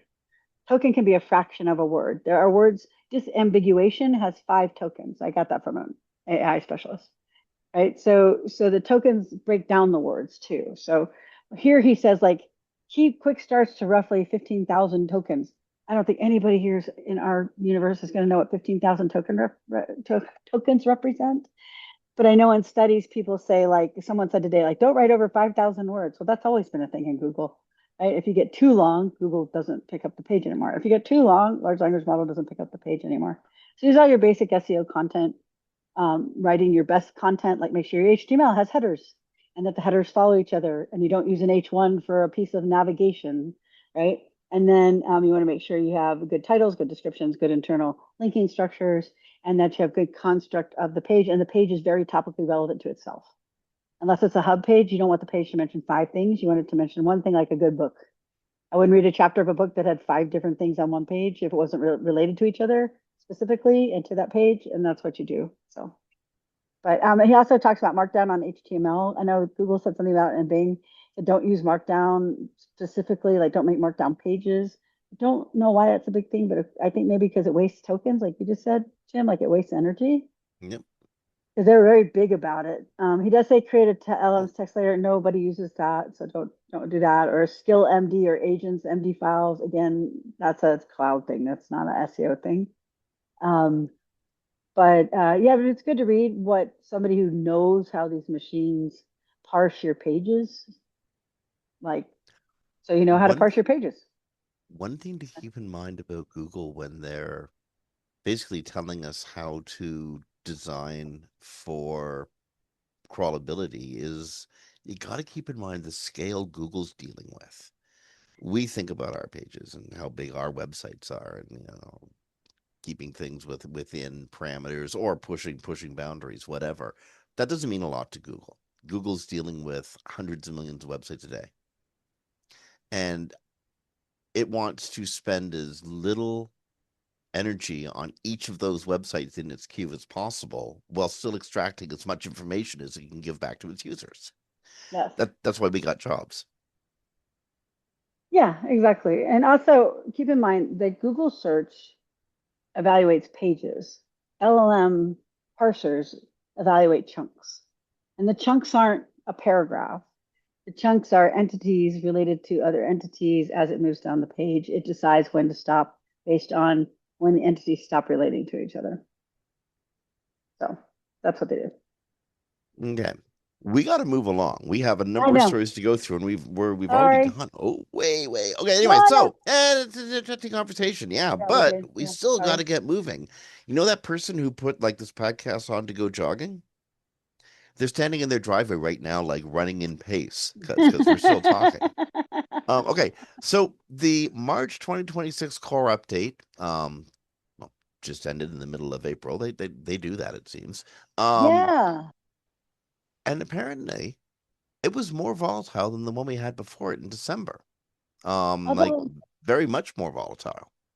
yeah, the thing is, it's so hard with the volatility measures now because it's always volatile lately. Also, I haven't seen people talking about it, that Well, anyone was hit tremendously. So I kind of wonder if we're having one of those volatility things because it changed the way the page laid out I can tell as you, opposed. Okay, tell me, I I can didn't know. tell you Sorry. this. You're going to hear a lot more about how things were affected by different Google algorithm updates for this one simple reason. Morty is employed by SE Rankings. Yay! Morty's the best. If you don't know And Morty, so Morty if overseeing there this is worker with. data that Morty can share with the world to get attention for SE ranking, he's going to do it because he's really good at it. Yeah, he's great. Morty's a great guy. So So, this is why we're talking. I'm 100%. This is why we're talking about this story with we're talking about the story because we actually have numbers to back up what we're talking about. We have numbers to back up what we're talking about because Morty is publishing them. well, that's So awesome. there you go. That's why. It seems like basically summary of the core update is strong brands, own data, and direct query value. One, intermediaries look a bit exposed. People are not quite hitting the mark. It says in search engine land. And basically, a core update just to remind people can hit any ranking signal. So it can affect all ranking signals, any ranking signals, any combination of ranking signals. Everyone's a bit different, though. If you go and you look in Search Console or any tool you have that pulls in GSC data for your keywords, you can go look at which ones dropped Hmm. because it affects at the keyword level. It only affects your money, your life sites. Look for which ones dropped, run those, or get somebody to audit your site, like me or Jim. But anyway, but audit those pages because your issue will be found in the pages that dropped because it's not a site-wide devaluation, it's a keyword level devaluation, and there will be root keywords with Well, pages, and you'll be able to find your issues there. you may certainly have reason to do it. So check this out. In the December core update, December 2025, 33.1% of top three URLs held their position, remained in their exact position, one, two, or three. This time, only 20%. One in five of the top three URLs held exact position. Um, that's a massive shift. 79.5% of URLs changed position in the top three, up from 66.8% in December.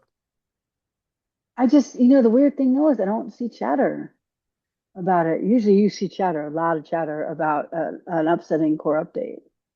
So I wonder why we Or, haven't seen that. Maybe people haven't realized yet that it was a core update that caused it.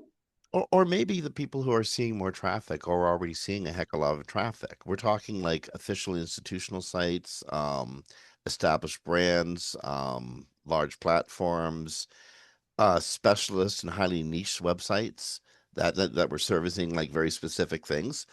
Um, Websites that aggregated information directories, comparison sites, listicles. I hated listicles for the longest time, and now they are getting pounded. Um, those lost, but official websites, ones that had gravitas, those won. So Google's trying to clean house, I think. Every core update does that. It's the garbage cleaner of updates, I believe. That's what I call it. It's always cleaning something out. Okay, here's something you should be watching out for. This is Um, weird. if you get a spam report or you write a spam report, you could be giving Google the context for a manual action against that site. But Should we or tell it people might, this? but it might show up in the report. That's just so weird. That points to automation that shouldn't be there, I think.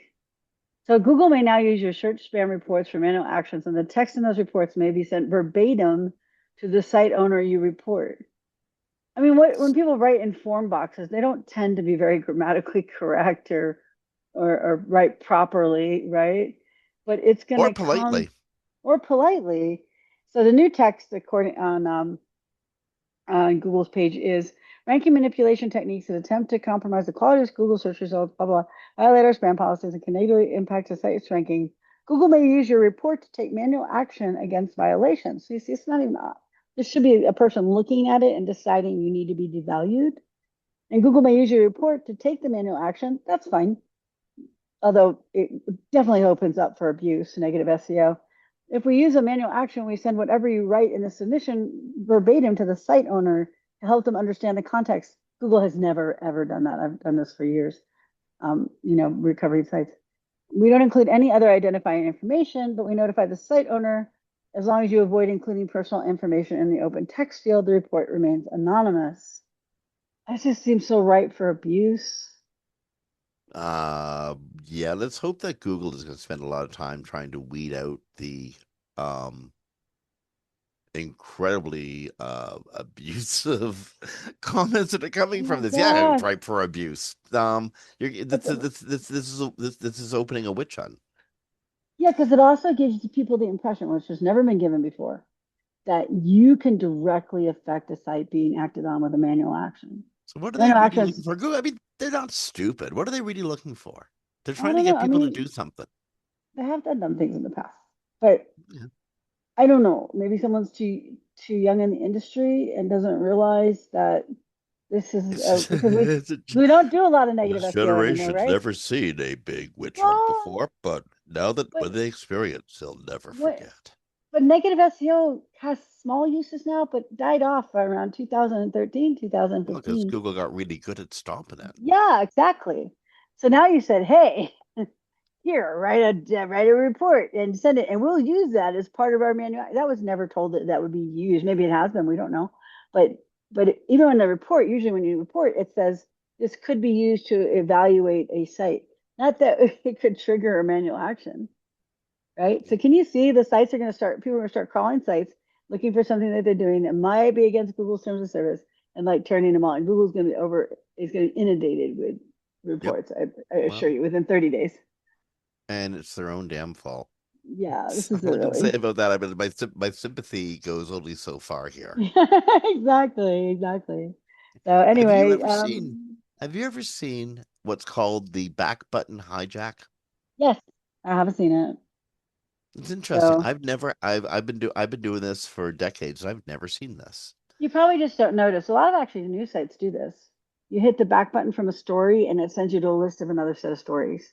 Now that's not a hack, but it's not good user for users, and it's not good for Google because Google Hmm. uses the home button or the logo to get back to the head of the site in case it gets stuck somewhere, in case it can't find its way back. This is about though if you use a technique where when you click the back button, you should be directed back to the page you were directly previously on. That's what Yeah, the back button's for. That's the yeah, expectation you have when you click it. That's the expectation everybody has. It's a browser thing.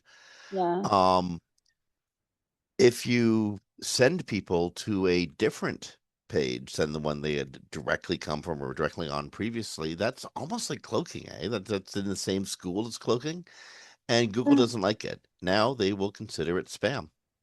Yeah, and by the way, I misspoke on the logo. I was thinking like other things at the same time. But yeah, if you use the back button, I'm on a news site. I use the back button and it takes me to another list of articles, which happens all the time because they want to keep me on the site to read more, right? I get it. But that is button hijacking. Google is going to act against that. There are sites that do it for ads. There are sites that get hacked and do it for the person's nefarious purposes, right? So your back button has to act like a back button. I do this to make sure that the back button is working properly and is not being hijacked, not because Google had a penalty till now, but because it's just bad for the user. Especially accessibility. It's always an accessibility test. You violate accessibility rules if you don't go straight back.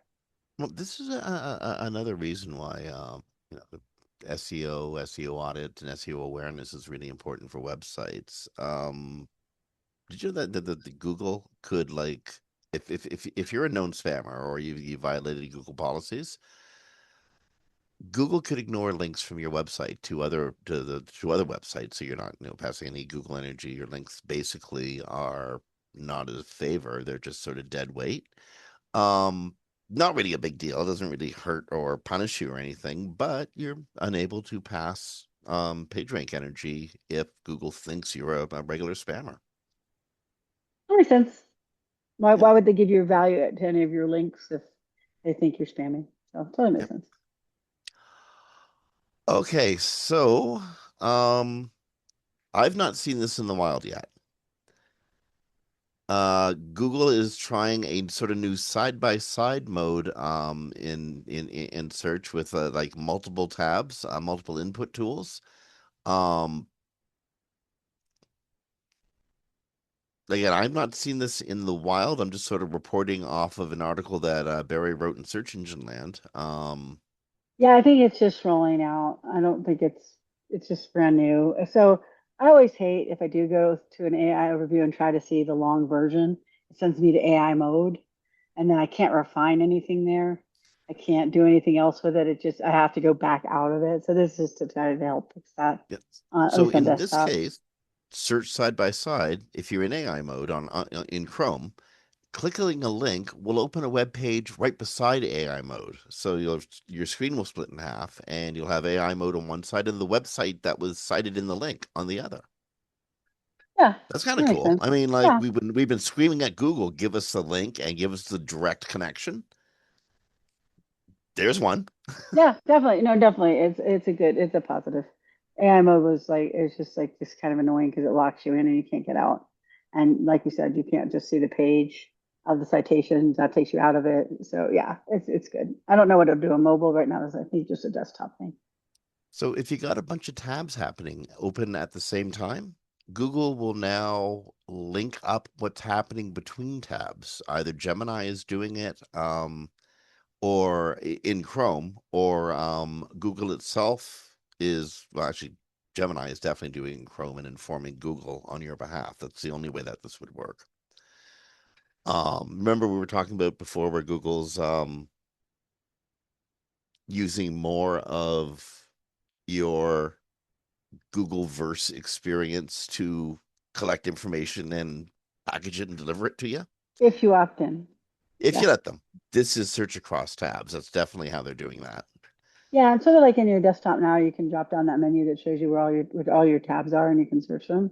It's kind of the same function. And I'm doing it in mobile as well. Okay, It's so easier. lastly, you can also take a whole bunch of file types that may or may not actually be coming from search. They may be resident on your computer and use them to bring the context they have into AI mode. So maybe you have like an image or a Word file or a PDF that has something to do with what you're searching about. Somehow, using multi-input, easy tool access, you can pull information from other tabs you have open. Like say you got a Google Doc open or something, pull it into AI mode and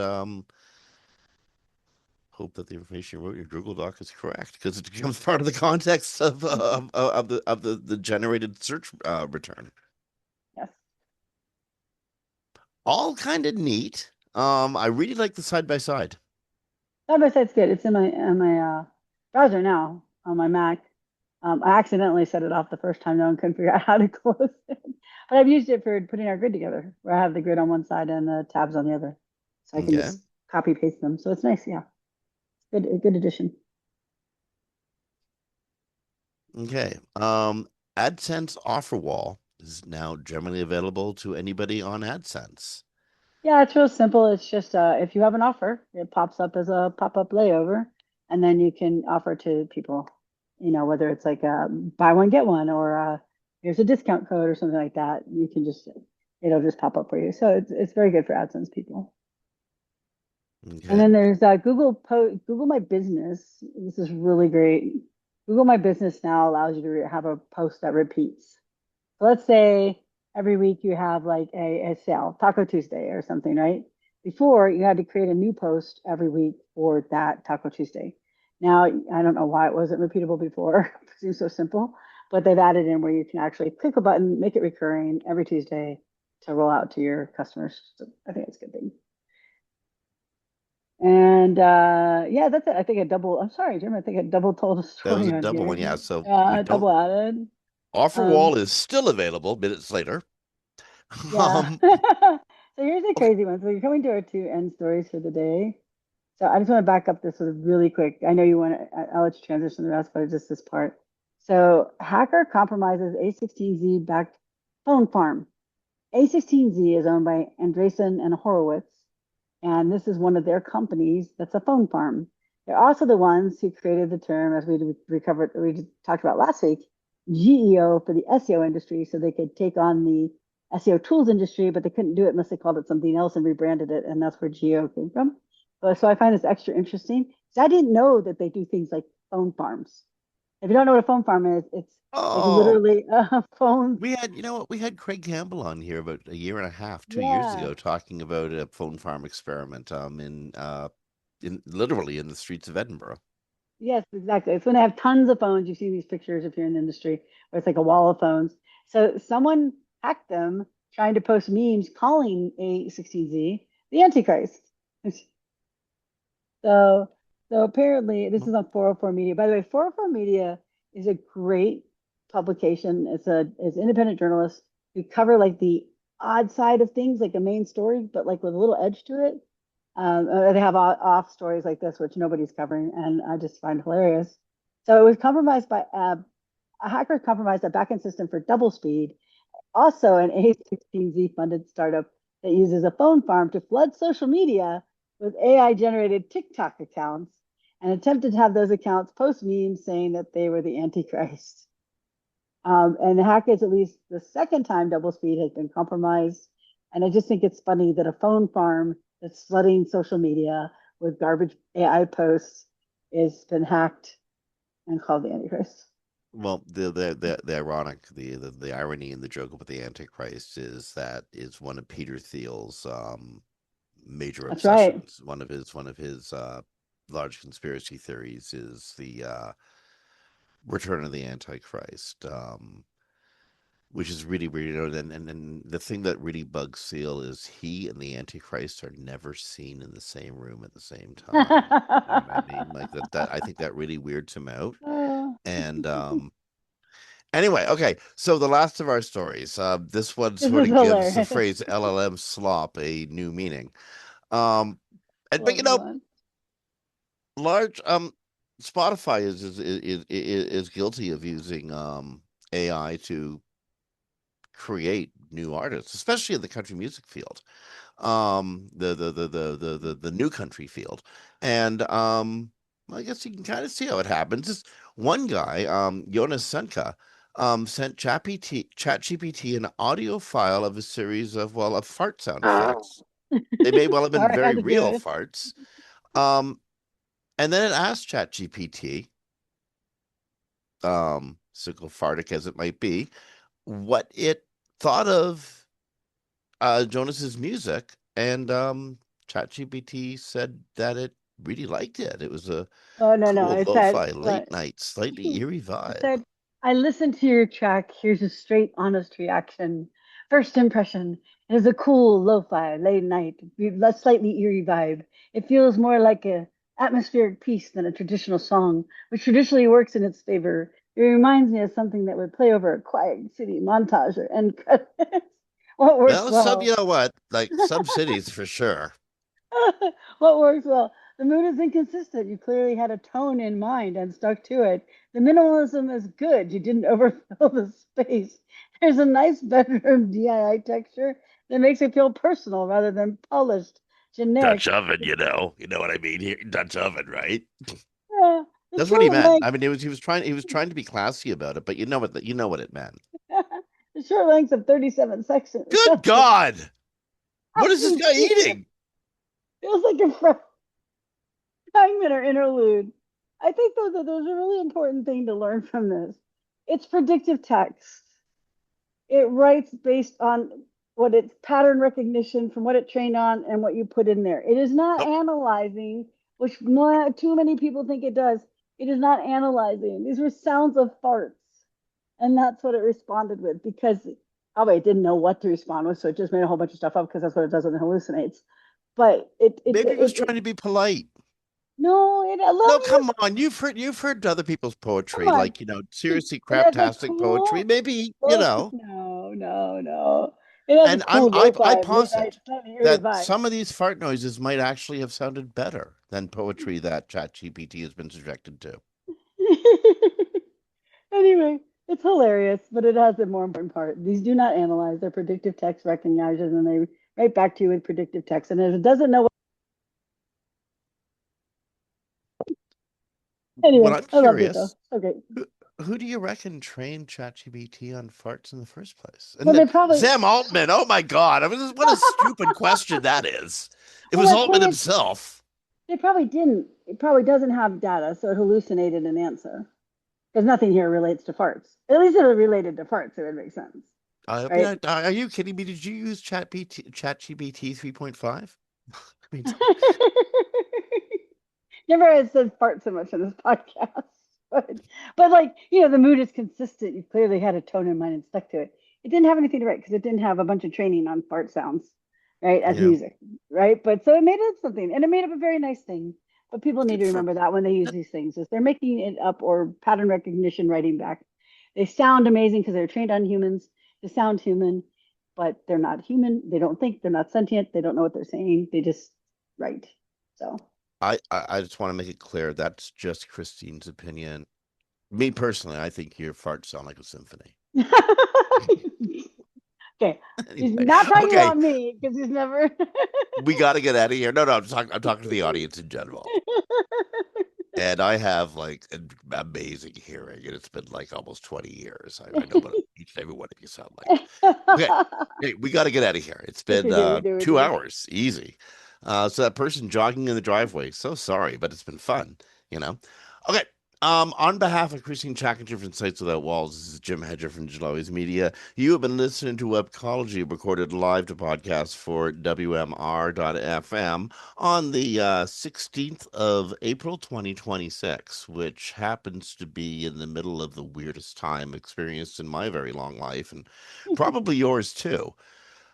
So, be kind and be gentle and be wonderful with each other. Try to look for the good stuff, not the crappy stuff, and don't doom scroll. Like, go outside and look at Touch birds grass. and grass and muskrats, lots of them, and really enjoy what you got around you. At the same time, put in the good work, rank well, uh, do good SEO, be well, and we'll talk to you next week.